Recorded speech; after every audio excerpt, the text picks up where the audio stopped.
അസ്സലാമു അലൈക്കും വറഹ്മത്തുള്ളാഹി. ബിസ്മില്ലാഹിൽ അൽഹംദുലില്ലാ അസ്സലാത്തു വസ്സലാമു അലാ റസൂലില്ലാ വഅലാ ആലിഹി വസഹബിഹി അജ്മഈൻ അമ്മാ ബഅദ്.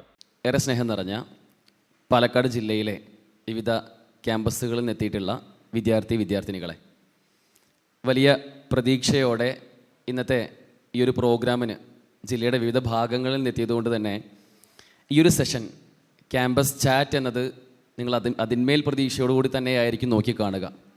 ക്യാമ്പസുകളോട് സംവദിക്കുന്ന ഒരു കൂട്ടായ്മയാണ് യഥാർത്ഥത്തിൽ വിസ്ഡം സ്റ്റുഡൻസ്.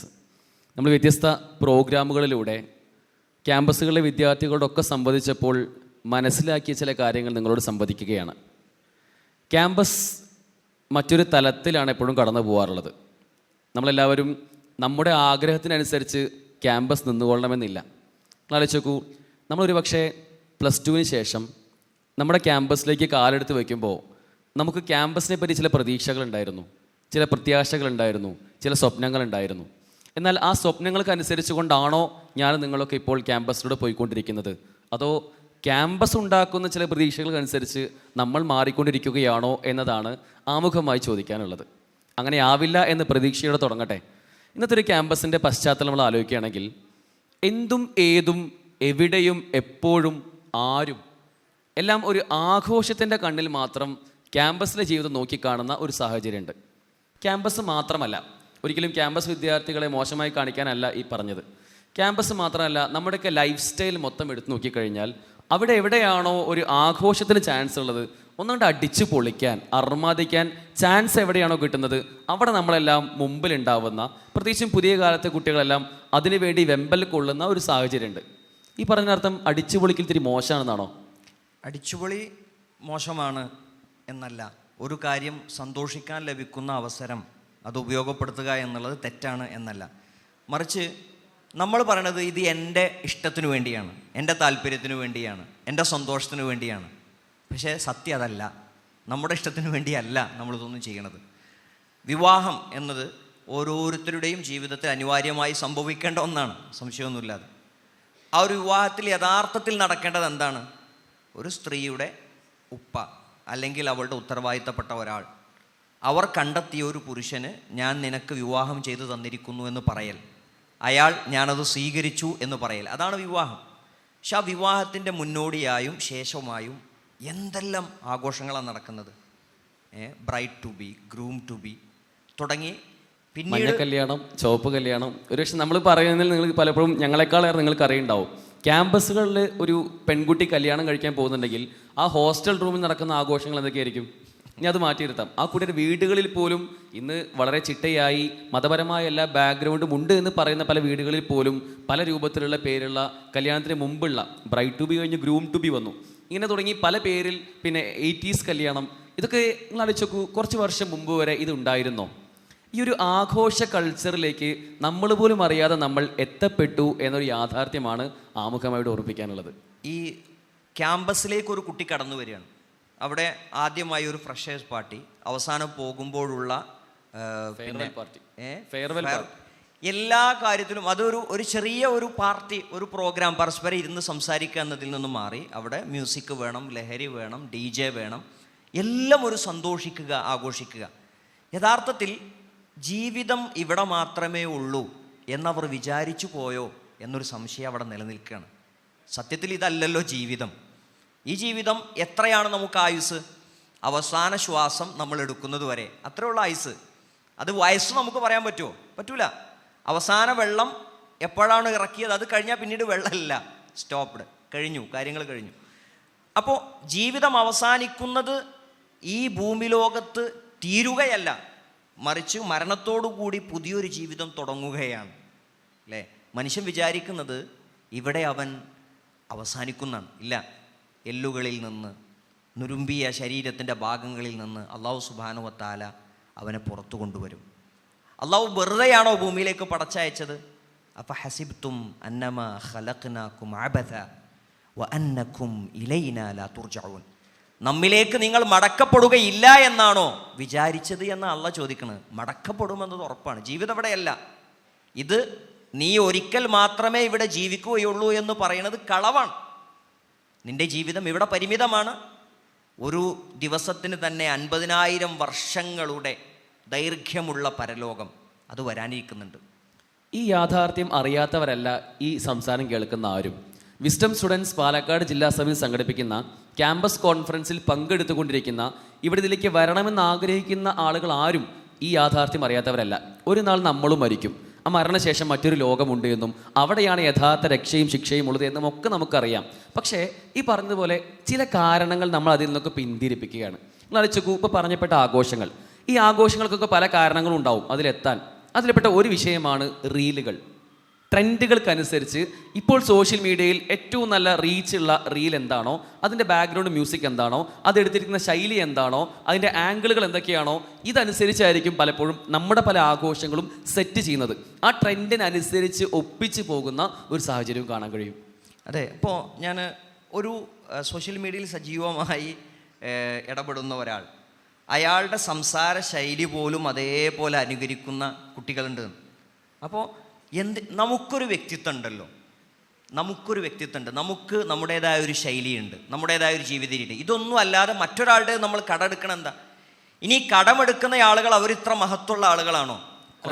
നല്ലതാണ് കടമെടുക്കുന്നത്, നമുക്ക് പോസിറ്റീവായിട്ട് കാണാൻ പറ്റും. പക്ഷെ ഇന്ന് കടമെടുക്കുന്നത് ഈ പറയുന്ന പോലെ ചെറിയ കുട്ടികൾ പോലും മാതൃകയാക്കി റോൾ മോഡൽ ആയിക്കൊണ്ട് എനിക്കും തൊപ്പിയെ പോലെ ആവണം എന്നൊക്കെ പറയുന്ന പല വാക്കുകൾ നമ്മൾ കേട്ടിട്ടുണ്ടാവും. അതെ, തൊപ്പിയെക്കുറിച്ച് ചില കാര്യങ്ങൾ നമുക്കൊന്ന് പറയാം. ആ വ്യക്തിയെ ഹൈലൈറ്റ് ചെയ്യാനോ ആ വ്യക്തി ചെയ്ത കാര്യത്തെ മഹത്വവൽക്കരിക്കാനോ ഒന്നുമല്ല. ആ വ്യക്തി പറഞ്ഞതിലെ ചില തിരിഞ്ഞു നടത്തങ്ങൾ നമുക്കൊന്ന് കേൾക്കേണ്ടതുണ്ട്. ട്രൈ ചെയ്യാത്ത വഴികളില്ല. നിങ്ങളെ മുന്നിൽ ഞാൻ എങ്ങനെയെങ്കിലും ഇവിടെ വന്നിട്ട് എങ്ങനെയെങ്കിലും എൻ്റെ മൈൻഡ് പറഞ്ഞ് ഓക്കെ ആക്കി ഹാപ്പി ആയിട്ടാണ് ഓരോ തവണയും ഞാൻ ലൈവ് വരുന്നത്. അത് നിങ്ങൾ മനസ്സിലാക്കണം. ഞാനാണെങ്കിൽ ശരിക്കും ഹാപ്പി ആയിട്ടല്ല. ഞാൻ ഓരോ തവണയും എങ്ങനെയല്ലോ എൻ്റെ മൈൻഡിൽ ഇതാക്കിയിട്ട് ഇങ്ങനെ ഒരു മറവ് പിടിച്ചിട്ടാണ് ഞാൻ വരുന്നത്. എനിക്ക് അങ്ങനെ ജീവിക്കാൻ കഴിയൂലടാ, അങ്ങനെയൊന്നും ജീവിക്കാൻ കഴിയൂലടാ. സത്യമാണത്. എത്ര കാലം എന്ന് വിചാരിച്ചിട്ടാണ് ഫേക്കായി നടക്കുക. ഞാൻ വലിയ സന്തോഷവാനാണ്, എനിക്ക് കുറേ വരുമാനം കിട്ടുന്നുണ്ട്, ഞാൻ അങ്ങനെയാണ് ഇങ്ങനെയാണ്, വലിയ ഹാപ്പി ആയിരുന്നില്ല.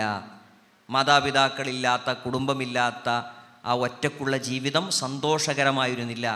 ശബ്ദം ഇങ്ങനെ കേൾക്കും, പിന്നെ പൈസ വരുന്നതിൻ്റെ ഒച്ച കേൾക്കും, സന്തോഷം കിട്ടിയിട്ടില്ല, ഹാപ്പി ഉണ്ടായിരുന്നില്ല, വെറുതെ കാണിക്കുമായിരുന്നു എന്നാണ്. അതാണ് കേട്ടത്. ഇത്തരത്തിലുള്ള എന്ത് ആഭാസങ്ങളോട് പോയ ആൾക്കാരും ഇങ്ങനെയുള്ള പല യൂട്ടേണുകളും എടുക്കുന്ന നിങ്ങൾ കണ്ടിട്ടുണ്ടാവും അല്ലേ? നിങ്ങൾ നോക്കൂ, എത്ര ഒരു വ്യക്തിയെ പറ്റി എന്നോട് പറഞ്ഞത്. ഇനി വ്യക്തി പോകട്ടെ, ഇത്തരത്തിലുള്ള സോക്കോൾഡ് പുരോഗമനം എന്ന് പറഞ്ഞു നടക്കുന്ന ആശയങ്ങളെ വലിയ സംഭവമാക്കി നടക്കുന്ന പല രാജ്യങ്ങൾ വരെ ഇന്ന് തിരിഞ്ഞു നടന്നിട്ടുണ്ട്. നമുക്കറിയാം ഏറ്റവും പ്രധാനപ്പെട്ട ഒരു വിഷയം ജനസംഖ്യയെ പറ്റി നമ്മൾ കേട്ടിട്ടുണ്ടാവും.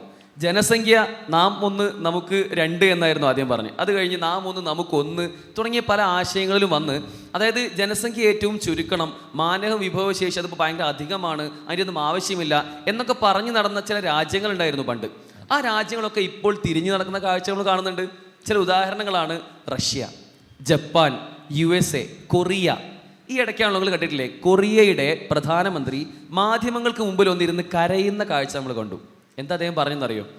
തങ്ങളുടെ രാജ്യത്തിന് അടുത്ത കുറച്ച് വർഷങ്ങൾക്കുള്ള മാനവ വിഭവശേഷി, ഹ്യൂമൻ റിസോഴ്സ് ഇനി ഇല്ല, അത് നഷ്ടപ്പെട്ടു കഴിഞ്ഞു. ഇനി നിങ്ങൾ ഈ ജനങ്ങൾ കൂടുതൽ ആളുകളെ ഉണ്ടാക്കിയെടുക്കണം.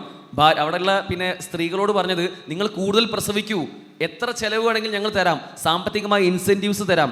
റഷ്യ എന്ന രാജ്യം തിരിഞ്ഞറിഞ്ഞ ചില കൗതുകങ്ങളുണ്ട്. റഷ്യയിലെ മന്ത്രാലയം പറഞ്ഞ കാര്യം അറിയുങ്ങൾ, റഷ്യയിൽ സെക്സ് മിനിസ്ട്രി എന്ന പേരിൽ ഒരു ഔദ്യോഗിക മന്ത്രാലയം തന്നെ, മന്ത്രിസഭ തന്നെ ഉണ്ടാക്കിയിട്ടുണ്ട്. ആ മിനിസ്ട്രി പറഞ്ഞ ചില കാര്യങ്ങൾ, നിങ്ങൾ കൂടുതൽ സെക്സിൽ ഏർപ്പെടൂ, കൂടുതൽ കുട്ടികൾ ഉണ്ടാവണം, കുട്ടികൾ തീരെ വേണ്ട, ജനം അധികമാണെന്ന് പറഞ്ഞ രാജ്യങ്ങളാണ് ഇപ്പോൾ ചില പഠനങ്ങൾ വരുമ്പോൾ പറയുന്നത് കുട്ടികളുടെ ആവശ്യമില്ല എന്ന് പറഞ്ഞ ആളുകൾ ഇപ്പോൾ പറയുന്നത്, നിങ്ങൾ ഇഷ്ടം പോലെ കുട്ടികൾ പ്രസവിച്ചു കഴിഞ്ഞാൽ നിങ്ങൾക്ക് ഇന്ന പാരിതോഷികങ്ങൾ തരാം, സെക്സിന് നിങ്ങൾ അത്രമേൽ പ്രാധാന്യം കൊടുക്കൂ. എത്രത്തോളം നിങ്ങൾ കേട്ടാൽ നമ്മൾ ചിരിക്കും. രാത്രി 10 മണി മുതൽ 2 മണി വരെ നിങ്ങൾ മൊബൈൽ ഫോൺ ഉപയോഗിക്കരുത്. ആരെങ്കിലും ഉപയോഗിച്ച് കണ്ടാൽ അവർക്കെതിരെ കർശന നിയമ നടപടി എടുക്കും. ആ സമയം നിങ്ങൾ ഭാര്യ ഭർത്താക്കന്മാർ ബന്ധപ്പെടേണ്ടതും ശേഷം കുട്ടികൾ ഉണ്ടാവേണ്ടതുമായ സമയമാണ് എന്ന് വരെ പറയുന്ന അവസ്ഥയിലേക്ക് ഔദ്യോഗികമായ സർക്കുലർ വരുമ്പോൾ ഇതൊരു യാഥാർത്ഥ്യം ആലോചിച്ച് നോക്കൂ. വർഷത്തിൽ നിശ്ചിത എണ്ണം ലീവ് അനുവദിക്കുകയാണ്. എന്തിന്? വീട്ടിൽ പോയി നിൽക്കണം, ജോലി സ്ഥലത്ത് നിന്ന് ഇടവേളകളെടുത്ത് വീട്ടിൽ പോയി നിൽക്കണം, എന്നിട്ട് കുട്ടികൾ ഉണ്ടാക്കണം. കുട്ടികൾ കുറഞ്ഞു പോയതിൻ്റെ, വർക്കിംഗ് പീപ്പിളുടെ എണ്ണം കുറഞ്ഞതിൻ്റെ പ്രതിസന്ധി മനസ്സിലായപ്പോഴാണ് കൂടുതൽ കുട്ടികൾ ഉണ്ടാവലാണ്, കൂടുതൽ ജനസംഖ്യ ഉണ്ടാകലാണ് ഗുണകരമെന്നത് ആ രാജ്യങ്ങൾക്ക് മനസ്സിലായത്. എന്നാൽ നമ്മെ സംബന്ധിച്ചിടത്തോളം അങ്ങനെ ഒരു കാര്യം മനസ്സിലാക്കണമെങ്കിൽ ഇങ്ങനൊരു പ്രതിസന്ധി വരണമെന്നുണ്ടോ? വരണമെന്നില്ല. നമ്മെ സംബന്ധിച്ചിടത്തോളം ദീൻ ഇസ്ലാമാണ്. ഇസ്ലാം അള്ളാഹു സുബ്ഹാനഹു വ തആല അവതരിപ്പിച്ച മതമാണ്. ആ മതത്തിൽ കുറച്ച് കുട്ടികൾ ഉണ്ടാകണം എന്നാണോ, കുറേ സന്താനങ്ങൾ ഉണ്ടാകണം എന്നാണോ അള്ളാഹു നമ്മളോട് പറഞ്ഞിട്ടുള്ളത്?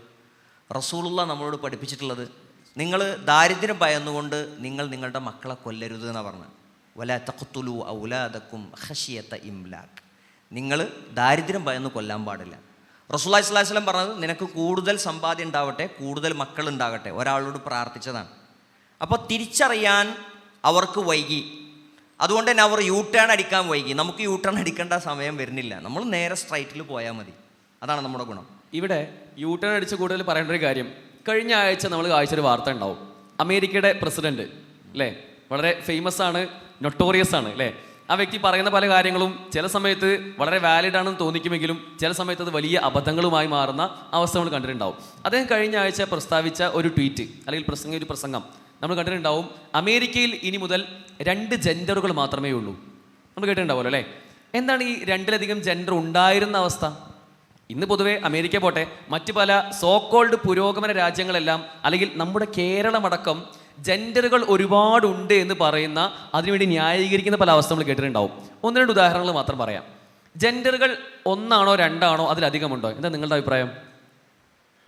2, 3 ഉണ്ടോ?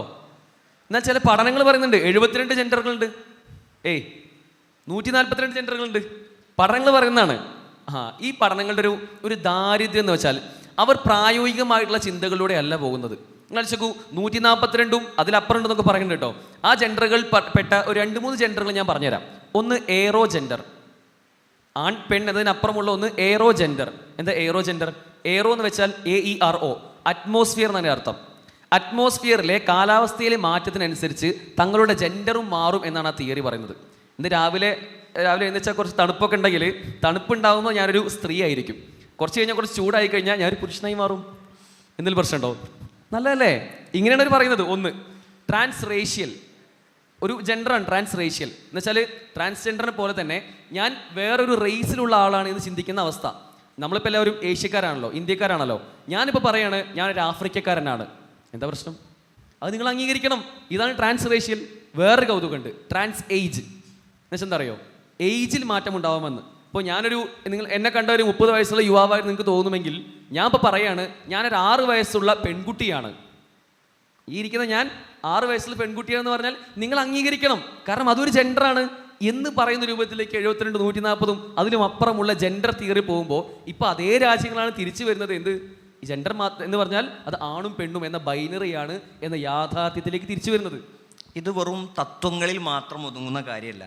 ഇതൊക്കെ റിയലി അങ്ങനത്തെ ആളുകളുണ്ട്. ഇപ്പോൾ 7 കുട്ടികളുള്ള ഒരു തന്ത, ഒരു വലിയൊരു മനുഷ്യൻ, അയാൾക്ക് 7 മക്കളുണ്ട്. അയാൾ പറയാണ് ഞാൻ 8 വയസ്സുകാരിയായ പെൺകുട്ടിയാണ്. എന്നിട്ട് അയാളെ ഫോട്ടോ കാണണം. തലയിൽ മുടിമ പിന്നൊക്കെ കുത്തി ക്ലിപ്പൊക്കെ കുത്തി മുടഞ്ഞ് റെഡിയാക്കി അയാൾ ഇരിക്കുകയാണ്. ഒരു മൊയന്ത് അയാൾ നിങ്ങൾ ചിരിച്ചില്ലേ?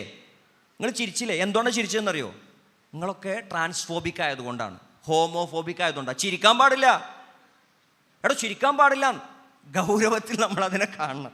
ഇതിനൊക്കെ ഓനൊക്കെ തല്ലാൻ ആളില്ലായിട്ടല്ലേ ശരിക്ക്? തല്ലാൻ പോരുത് കേട്ടോ, ദയവായി തല്ലരുത്. അതിൽ നിൽക്കുന്നില്ലല്ലോ. ഇപ്പോൾ നമ്മളെന്ന മനുഷ്യർ പിന്നീട് വേറെ സ്പീഷീസ് ഐഡന്റിഫൈ ചെയ്യുന്ന ട്രാൻസ് സ്പീഷീസ് ഉണ്ട്. ഞാനിപ്പോൾ ഒരു പട്ടിയായിട്ട് ഐഡന്റിഫൈ ചെയ്താൽ, ഒരു വോൾഫായിട്ട് ഐഡന്റിഫൈ ചെയ്താൽ, ഇങ്ങനെ കുറച്ച് നടക്കുകയാണെങ്കിൽ നിങ്ങൾ എന്നെ അംഗീകരിക്കണം.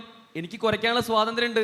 ഞാൻ അങ്ങനെ റോട്ടിൽ കൂടെ നടക്കണം നായ്ക്കളുണ്ട്. അങ്ങനെ അമേരിക്കയിൽ ഒരു പഠനം നടന്നത്, ലണ്ടനിലൊരു പഠനം നടന്നത്, ഒരു 3 വർഷം മുമ്പ് ലണ്ടനിൽ അത്തരം 10,000-അധികം ആളുകൾ പിന്നെ ട്രാൻസ് സ്പീഷീസ് ആയിക്കൊണ്ട് നടക്കുന്നുണ്ടെന്നാണ് പറയുന്നത്. അതിൽ പട്ടിയായി മാത്രം ഐഡന്റിഫൈ ചെയ്ത 10,000-ലധികം ആളുകളുണ്ടെന്ന് പറയുന്നത്. ആലോചിച്ച് നോക്കൂ, ഇതാണ് യാഥാർത്ഥ്യം. ഞാൻ പറഞ്ഞു, ഇതൊക്കെ പണ്ട് കാലത്തുണ്ടായിരുന്ന പല കൺസെപ്റ്റുകളും ഇപ്പോൾ മാറി വരുന്നുണ്ട്. പുരോഗമനം എന്ന് പറഞ്ഞിട്ടാണല്ലോ ഈ സാധനങ്ങളൊക്കെ കൊണ്ടുവരുന്നത്. അത് മാറി വന്ന് ഇപ്പോൾ 2 സ്പീഷീസുള്ളൂ, 2 ജെൻഡറേ ഉള്ളൂ എന്ന് പറയുന്ന യാഥാർത്ഥ്യത്തിലേക്ക് അമേരിക്ക അടക്കം തിരിച്ചെത്തി എന്നതാണ് ഇവിടെ പറയാനുള്ളത്. ഈ ട്രംപിനെ പറഞ്ഞപ്പോൾ കൂട്ടത്തിലൊരു കാര്യം, അത് നേരത്തെ പറഞ്ഞ മാതിരി ഒരു കുറ്റവാളിയാണ്, ഒരു തോന്നിയാസിയാണ്. തോന്നിയതും എപ്പോഴും എന്താ ചെയ്യാന്ന് പ്രെഡിക്റ്റ് ചെയ്യാൻ പറ്റാത്ത ഒരാളാണ്. നമ്മുടെ ഇന്ത്യക്കാരായ ആളുകളെ അവിടെ നിന്ന് അവർ കടന്നു കയറിയവരാണ് എന്ന് ആരോപിച്ച് ഇങ്ങോട്ട് അയച്ചത് സൈനിക വിമാനത്തിൽ കുറ്റവാളികളെപ്പോലെ കാലിൽ ചെങ്ങല അണിയിച്ച് മൂത്രമൊഴിക്കാൻ പോലും അനുവാദം കൊടുക്കാതെ, ഭക്ഷണം കൊടുക്കാതെയാണ്. അതിനെതിരെ നമ്മുടെ രാജ്യം, നമുക്ക് സംരക്ഷണം ഒരുക്കേണ്ട പൗരന്മാരായി നമ്മളെ ആദരിക്കേണ്ട നമ്മുടെ രാജ്യം ചെയ്ത നീതികേട്, അതവരുടെ നിയമമാണ്, ഓല അങ്ങനെ ചെയ്തോട്ടെ എന്ന ഒരു വിധേയത്വം. അതിനെതിരെ പ്രതികരിക്കേണ്ടത് നമ്മളെപ്പോലുള്ള വിദ്യാർത്ഥികളാണ്, പ്രതികരണശേഷിയുള്ള രാഷ്ട്രീയ ബോധമുള്ള ആളുകളാണ് എന്നുകൂടി കൂട്ടിച്ചേർക്കുക. തീർച്ചയായും ഇവിടെ പറഞ്ഞതുപോലെ ജെൻഡർ രണ്ടേ ഉള്ളൂ അല്ലേ? ഈ പറയപ്പെട്ട രണ്ട് ജെൻഡറുകൾ ഈക്വൽ ആണോ, തുല്യരാണോ? എന്താ നിങ്ങളുടെ അഭിപ്രായം? ആണും പെണ്ണും തുല്യരാണ് എന്നൊരു ചർച്ച ഇപ്പോൾ കഴിഞ്ഞ ആഴ്ച വരെ നമ്മൾ സോഷ്യൽ മീഡിയയിൽ കണ്ടതാണ്. ചാനൽ അവതാരകർ രാത്രി ചർച്ചകളിൽ, അന്തിച്ചർച്ചകളിൽ അവർ കൊണ്ടുവന്ന ഏറ്റവും പ്രധാനപ്പെട്ട ഒരു വാദമായിരുന്നു ആണും പെണ്ണും തുല്യരാണ്, പിന്നെ മതത്തിന് എന്താ പ്രശ്നം എന്നുള്ളൊരു വാദം. യഥാർത്ഥത്തിൽ ആണും പെണ്ണും തുല്യരാണോ? അല്ല എന്ന് പലരും പറയുന്നുണ്ട്. ഇനി ആണ് എന്ന് വാദമുള്ള ആളുകൾ ആലോചിച്ച് നോക്കേണ്ടത്, ഇവിടെ പറയപ്പെടുന്ന സ്ത്രീകൾ പുരുഷന്മാരെ പോലെയാണ്, അവർക്കുള്ള എല്ലാം പുരുഷന്മാർക്ക് എന്തെല്ലാം ഉണ്ടോ അതൊക്കെ സ്ത്രീകൾക്കും വേണം എന്ന് വാദിക്കുന്ന ഒരുപാട് ആളുകളുണ്ട്. ഫെമിനിസ്റ്റുകൾ എന്ന് പറയും. അത്തരം ഫെമിനിസ്റ്റുകളായ ആളുകൾക്ക് ചില വാദങ്ങളുണ്ട്, ചില ആശയങ്ങളുണ്ട്. ആ അടിത്തറയിൽ നിന്നുകൊണ്ടാണ് അവർ ഈ കാര്യങ്ങളൊക്കെ പറയുന്നത്. അതിൻ്റെ അടിസ്ഥാനം എന്നത് ഒറ്റ വാക്കിൽ പറയുകയാണെങ്കിൽ, നിലവിൽ ഇവിടെ നിലനിൽക്കുന്ന സാമൂഹ്യ വ്യവസ്ഥയുണ്ട്, ഇവിടെ ഒരു കുടുംബ വ്യവസ്ഥയുണ്ട്. നമ്മളെല്ലാവരും ജീവിച്ചു പോകുന്ന ഒരു കുടുംബത്തിൻ്റെ ഒരു തണലിലാണ് അല്ലേ? ഈ കുടുംബത്തെ തന്നെ പൊളിച്ചടക്കുന്ന ഇങ്ങനെ ഒരു കുടുംബത്തിൻ്റെ ഒരു സ്ട്രക്ചറോ മതിലോ വേലിക്കെട്ടുകളോ ഒന്നും ആവശ്യമില്ല. ഞങ്ങൾ സ്വതന്ത്രരായ ചില സ്പീഷീസാണ്, ഞങ്ങൾക്ക് ചില ആശയങ്ങളുണ്ട്, അടിത്തറകളുണ്ട്, ഞങ്ങൾ ചില സ്വാതന്ത്ര്യങ്ങളുണ്ട്, അവകാശങ്ങളുണ്ട്. ഇതൊക്കെ ഞങ്ങൾ തുല്യരാണ്, ആണിനെ പോലെ തന്നെയാണ് എന്ന വാദം നിങ്ങൾ അംഗീകരിച്ചാലേ അത് നടക്കൂ എന്ന് പറയുന്ന രൂപത്തിലേക്കാണ് അവർ പോകുന്നത്. എങ്ങനെയാണ് സ്ത്രീയും പുരുഷനും തുല്യരാവുക? മെഡിക്കലി അതിൻ്റെ ഭാഗം നോക്കുകയാണെങ്കിൽ ആണും പെണ്ണും ഒരിക്കലും തുല്യരല്ല. എത്രത്തോളം? മറിച്ചു സ്ത്രീകൾ ചെയ്യുന്ന എന്തെങ്കിലും ഒരു പ്രധാനപ്പെട്ട പണി ആണുങ്ങൾക്ക് ചെയ്യാൻ പറ്റുമോ? ആണുങ്ങൾ ചെയ്യുന്ന എന്തെങ്കിലും പ്രധാനപ്പെട്ട പണി സ്ത്രീകൾക്ക് ചെയ്യാൻ പറ്റുമോ? എന്താണ് ഈ പ്രധാനപ്പെട്ടതെന്ന് അനുസരിച്ചിരിക്കും അല്ലേ? സ്ത്രീകൾ ചെയ്യുന്നൊരു പണിയാണ് പ്രസവം എന്നുള്ളത്. ആണുങ്ങൾക്ക് പ്രസവിക്കാൻ പറ്റുമോ? ഇല്ല. മുലയൂട്ടാൻ സ്ത്രീകൾക്കേ കഴിയുള്ളൂ, ആണുങ്ങൾക്ക് പറ്റുമോ? അപ്പം അതും ചെയ്യാൻ പറ്റുമെന്ന് പറഞ്ഞാൽ ചില ട്രാൻസ് വാർത്തകൾ നമ്മൾ കേട്ടു. അതിൻ്റെ പോയത്തകൾ മാറ്റിയെടുത്തുകയാണെങ്കിൽ സ്ത്രീകൾ ചെയ്യുന്ന ഇത്തരം പ്രധാനപ്പെട്ട കർത്തവ്യങ്ങൾ അവർക്ക് മാത്രമേ കഴിയുകയുള്ളൂ. അവർക്കാണ് എല്ലാ മാസവും പീരീഡ്സ് ഉള്ളത്, മെൻസസ് ഉള്ളത് അല്ലേ? ഇത് ആണുങ്ങൾക്കുണ്ടോ? ഇങ്ങനെ നോക്കുകയാണെങ്കിൽ ശാരീരികമായി പല മാറ്റങ്ങളും സ്ത്രീകൾക്കുണ്ട്. അവർക്ക് ആണുങ്ങളുടെ അതേ രൂപത്തിൽ ഫിസിക്കൽ സ്ട്രെങ്ത് അല്ല ഉള്ളത്. ഇത് പറയുമ്പോൾ ആലോചിക്കും, എന്താ ആണുങ്ങളെ പോലെ ഞങ്ങൾക്ക് ഫിസിക്കൽ സ്ട്രെങ്ത് ഇല്ല എന്നൊക്കെ ഒരു പറയണത്. ഇവരും കുറച്ച് നേരത്തെ പറഞ്ഞ പോലെ സ്ത്രീ വിരുദ്ധരാണല്ലോ എന്നാരും ചിന്തിക്കേണ്ടതില്ല. സ്ത്രീകൾക്ക് ആണുങ്ങളെ പോലുള്ള ശാരീരിക ക്ഷമതയല്ല ഉള്ളത്. അവർക്ക് അവരുടേതായ രൂപത്തിൽ അവരുടെ ശരീരത്തിനും മനസ്സിനും ഇണങ്ങുന്ന രൂപത്തിലുള്ള ശാരീരിക പ്രകൃതിയാണുള്ളത്. ഇത് മനസ്സിലാക്കാതെ നിങ്ങൾ അടിച്ചു നോക്കൂ, എന്തുകൊണ്ടാണ് ഇപ്പോഴും ഇങ്ങനെ തുല്യത വാദിക്കുന്ന ആളുകളാണെങ്കിൽ എന്തുകൊണ്ടാണ് ഇപ്പോഴും സ്പോർട്സ് മത്സരങ്ങളിൽ, ഒളിമ്പിക്സ് എടുക്കാം, ഒളിമ്പിക്സിൽ എന്തുകൊണ്ടാണ് സ്ത്രീകളും പുരുഷന്മാരും ഒന്നിച്ച് 100 മീറ്റർ ഓടാത്തത്? ഓടാൻ കഴിയുമോ? ഓടിയാൽ ഒന്നിച്ച് പൂർത്തീകരിക്കാൻ കഴിയുമോ? ഇല്ല. അവിടെ നിന്ന് തുടങ്ങി യഥാർത്ഥത്തിൽ ഒരു വ്യക്തിയുടെ ഓരോ സെല്ലുകളിലും ഓരോ കോശങ്ങളിലും അവർ ആണാണോ പെണ്ണാണോ, പെണ്ണിൻ്റെ സവിശേഷതകളും ആണിൻ്റെ സവിശേഷതകളും ഓരോ സെല്ലുകളിൽ പോലും ഉണ്ട് എങ്കിൽ പിന്നെ എങ്ങനെയാണ് ഒരു മുടിനാരിയുടെ പരിശോധിച്ച് കഴിഞ്ഞാൽ സ്ത്രീയാണോ പുരുഷനാണോ എന്ന വ്യത്യാസം അറിയുമെങ്കിൽ പിന്നെ എങ്ങനെയാണ് തുല്യരാവുക? ഇങ്ങനെ തുല്യതയ്ക്ക് വേണ്ടി വാദിക്കുന്ന ഒരുപാട് ആളുകൾ. ഒരൊറ്റ പോയിന്റ് കൂടി പറയാം. തുല്യത എന്ന് പറയുമ്പോൾ യഥാർത്ഥത്തിൽ മനസ്സിലാക്കേണ്ടത് സ്ത്രീയും പുരുഷനും തുല്യരല്ല, അവർ സമന്മാരല്ല. മറിച്ച് വേണ്ടത് എന്താണ്? നീതിയാണ്, ജസ്റ്റിസാണ്. സ്ത്രീകൾക്ക് കിട്ടുന്ന അതേ അവസരങ്ങളും പ്രാധാന്യവും പുരുഷന്മാർക്ക് കിട്ടണം. പുരുഷന്മാർക്കുള്ള അതേ നീതിയും അത് സ്ത്രീകൾക്ക് കിട്ടണം. നീതിയെ പറ്റി നമ്മൾ മനസ്സിലാക്കേണ്ടത് ഇക്വാലിറ്റി അല്ല യഥാർത്ഥത്തിൽ വേണ്ടത്, മറിച്ച് ജസ്റ്റിസാണ്. ഒരു ഉദാഹരണം പറയാം, എളുപ്പത്തിൽ മനസ്സിലാവേണ്ട ഒരു ഉദാഹരണം പറയാം. 3 ആളുകൾ ഒരു ഫുട്ബോൾ കളി കാണാൻ വേണ്ടി നിൽക്കുകയാണ്. ഒരു ഗ്രൗണ്ടിലാണ് കളിയുള്ളത്, ഒരു മതിലുണ്ട്. ആ 3 ആളുകളിൽ ഒരാളൊരു പിതാവാണ്, രണ്ടാമത്തുള്ളൊരു യുവാവാണ്, മൂന്നാമത്തെ ചെറിയൊരു കുട്ടിയാണ്. ഈ 3 പേർക്കും കളി കാണണം. ഈ പിതാവിന് മാത്രമേ ഏകദേശം കാണാൻ പറ്റുള്ളൂ, ഹൈറ്റ് ഉള്ളതുകൊണ്ട്. അപ്പോൾ 3 പേർക്ക് അവിടെ ആകെ അവൈലബിൾ ആയിട്ടുള്ളത് 6 കല്ലുകളാണ്, 6 ബ്രിക്കുകളാണുള്ളത്. ഈ 6 ബ്രിക്കുകൾ നമ്മൾ ഇക്വാലിറ്റി പ്രകാരം, സമത്വ പ്രകാരം എന്ത് ചെയ്യണം? 2 ബ്രിക്ക് വെച്ചിട്ട് എല്ലാവർക്കും ഈക്വലായി കൊടുത്തു, എല്ലാവർക്കും കളി കാണാമെന്ന് നമുക്ക് വാദിക്കാം. ശരിയാവോ? കാണാൻ പറ്റുമോ? ഇല്ല. മറിച്ച് എന്ത് വേണം? പിതാവായ കുറച്ച് ഹൈറ്റ് ഉള്ള ആൾക്ക് 1 ബ്രിക്ക്, കുറച്ച് കുറവുള്ള ആൾക്ക് 2 ബ്രിക്ക്, തീരെ ഹൈറ്റ് കുറവുള്ള ആൾക്ക് 3 ബ്രിക്ക്. അപ്പോൾ 6 ബ്രിക്ക് ഈക്വലായിട്ട് വീതിച്ചല്ലോ. ഇവിടെ ഈക്വാലിറ്റി ആണോ നടന്നത്? അല്ല, മറിച്ച് ജസ്റ്റിസാണ് നടന്നത് അല്ലേ? നീതിയാണ് നടന്നത്. ഈ നീതിക്ക് വേണ്ടി വാദിക്കുന്നതിന് പകരം പുരുഷന്മാരെ പോലെയാവണം എന്ന് വാദിക്കുന്നത് അട്ടർ ഫെയിലിയർ ആണ് എന്ന കാര്യമാണ് സൂചിപ്പിക്കാനുള്ളത്. ഈ ആണും പെണ്ണും തുല്യരല്ല എന്ന വാദം നമ്മൾ പറയുമ്പോൾ, ആണും പെണ്ണും തുല്യരല്ല എന്ന വാദം നമ്മൾ പറയുമ്പോൾ നമ്മൾ സ്ത്രീ വിരുദ്ധരാണ് എന്നാണ് വിചാരിക്കുക. അല്ല, വലൈസ ദക്കറു കൽ ഉൻസ, ആണും പെണ്ണും തുല്യരല്ല. അത് ആരാ പറഞ്ഞത്? നമ്മെ സൃഷ്ടിച്ച സൃഷ്ടാവാണ് പറഞ്ഞത് ആണും പെണ്ണും തുല്യരല്ല.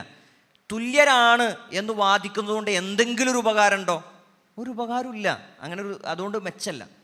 ഫെമിനിസ്റ്റുകളെ സംബന്ധിച്ചിടത്തോളം അവർ വിചാരിക്കുന്നത് ആണും പെണ്ണും തമ്മിൽ കോൺഫ്ലിക്റ്റ് ആണ് എന്ന്.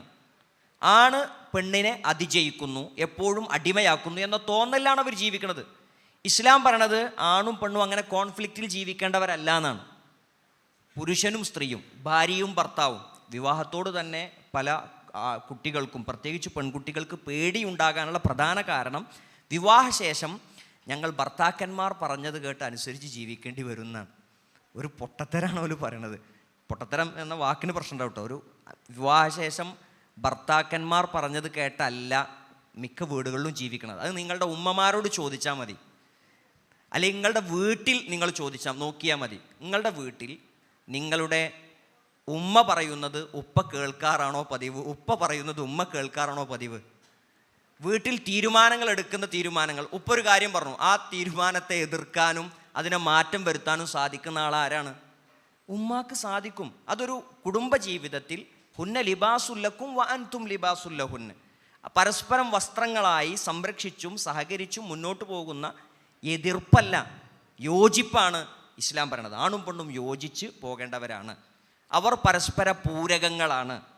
ഇന്നമൻ നിസാഉ ശഖായിഖുർ റിജാൽ, പുരുഷന്മാരുടെ കൂടെ ജനിച്ചവരാണ്, അവരുടെ സഹോദരങ്ങളാണ്. അങ്ങനെയാണ് റസൂലുള്ളാഹി സ്വല്ലല്ലാഹു അലൈഹി വസല്ലം അതിനെപ്പറ്റി നമുക്ക് പഠിപ്പിച്ചു തന്നിട്ടുള്ളത്. ഇതിനെ ആണും പെണ്ണും എതിരാണ്, രണ്ടും തമ്മിൽ തർക്കാണ് എന്ന രൂപത്തിൽ വരുത്തി പുരുഷൻ സ്ത്രീ എന്നീ രണ്ട് വിഭാഗങ്ങളെ തമ്മിൽ അകറ്റാനാണ് യഥാർത്ഥത്തിൽ ഫെമിനിസ്റ്റുകൾ ശ്രമിക്കണം. അങ്ങനെയുള്ള ആളുകൾക്ക് വേറെയും ചില അജണ്ടകളുണ്ട്. അതിൽപ്പെട്ട ഒന്നാണ് പിന്നെ സ്ത്രീകൾക്ക് ഇത്തരം അവകാശങ്ങളും സ്വാതന്ത്ര്യം വേണം പറയുന്ന ആളുകൾ. അവർ യഥാർത്ഥത്തിൽ ചെയ്യുന്നത് സ്ത്രീകളെ ചരക്ക് വൽക്കരിക്കുകയാണ്, ഒബ്ജക്റ്റിഫൈ ചെയ്യാണ്. ഇത് പറഞ്ഞാൽ എത്രത്തോളം മനസ്സിലാവുമെന്ന് അറിയില്ല. സ്ത്രീകളെ അവരുടെ ശരീരവും അവരുടെ മനസ്സുമെല്ലാം സമൂഹ മധ്യത്തിലേക്ക് വലിച്ചിഴച്ചുകൊണ്ട്, ഇത് മനസ്സിലാവുന്ന ഒരു ഉദാഹരണം പറയാം. ഇപ്പോൾ നിലവിൽ വരുന്ന കണക്കുകൾ പ്രകാരം കഴിഞ്ഞ വർഷത്തെ ഒരു വേൾഡ് ബാങ്കിൻ്റെ കണക്ക് വന്നിരുന്നു. അത് പ്രകാരം പിന്നെ ലോകത്ത് മൊത്തം ദാരിദ്ര്യ നിർമ്മാർജ്ജനത്തിനും അതുപോലെ വിദ്യാഭ്യാസത്തിനും എഡ്യൂക്കേഷൻ സെക്ടറിലും വേണ്ടി ചിലവഴിക്കുന്ന പണത്തിൻ്റെ 10 ഇരട്ടിയോളം ചിലവാണ് യഥാർത്ഥത്തിൽ ഇവിടെയുള്ള കോസ്മെറ്റിക് ഇൻഡസ്ട്രികൾ ചിലവഴിക്കുന്നതാണ്.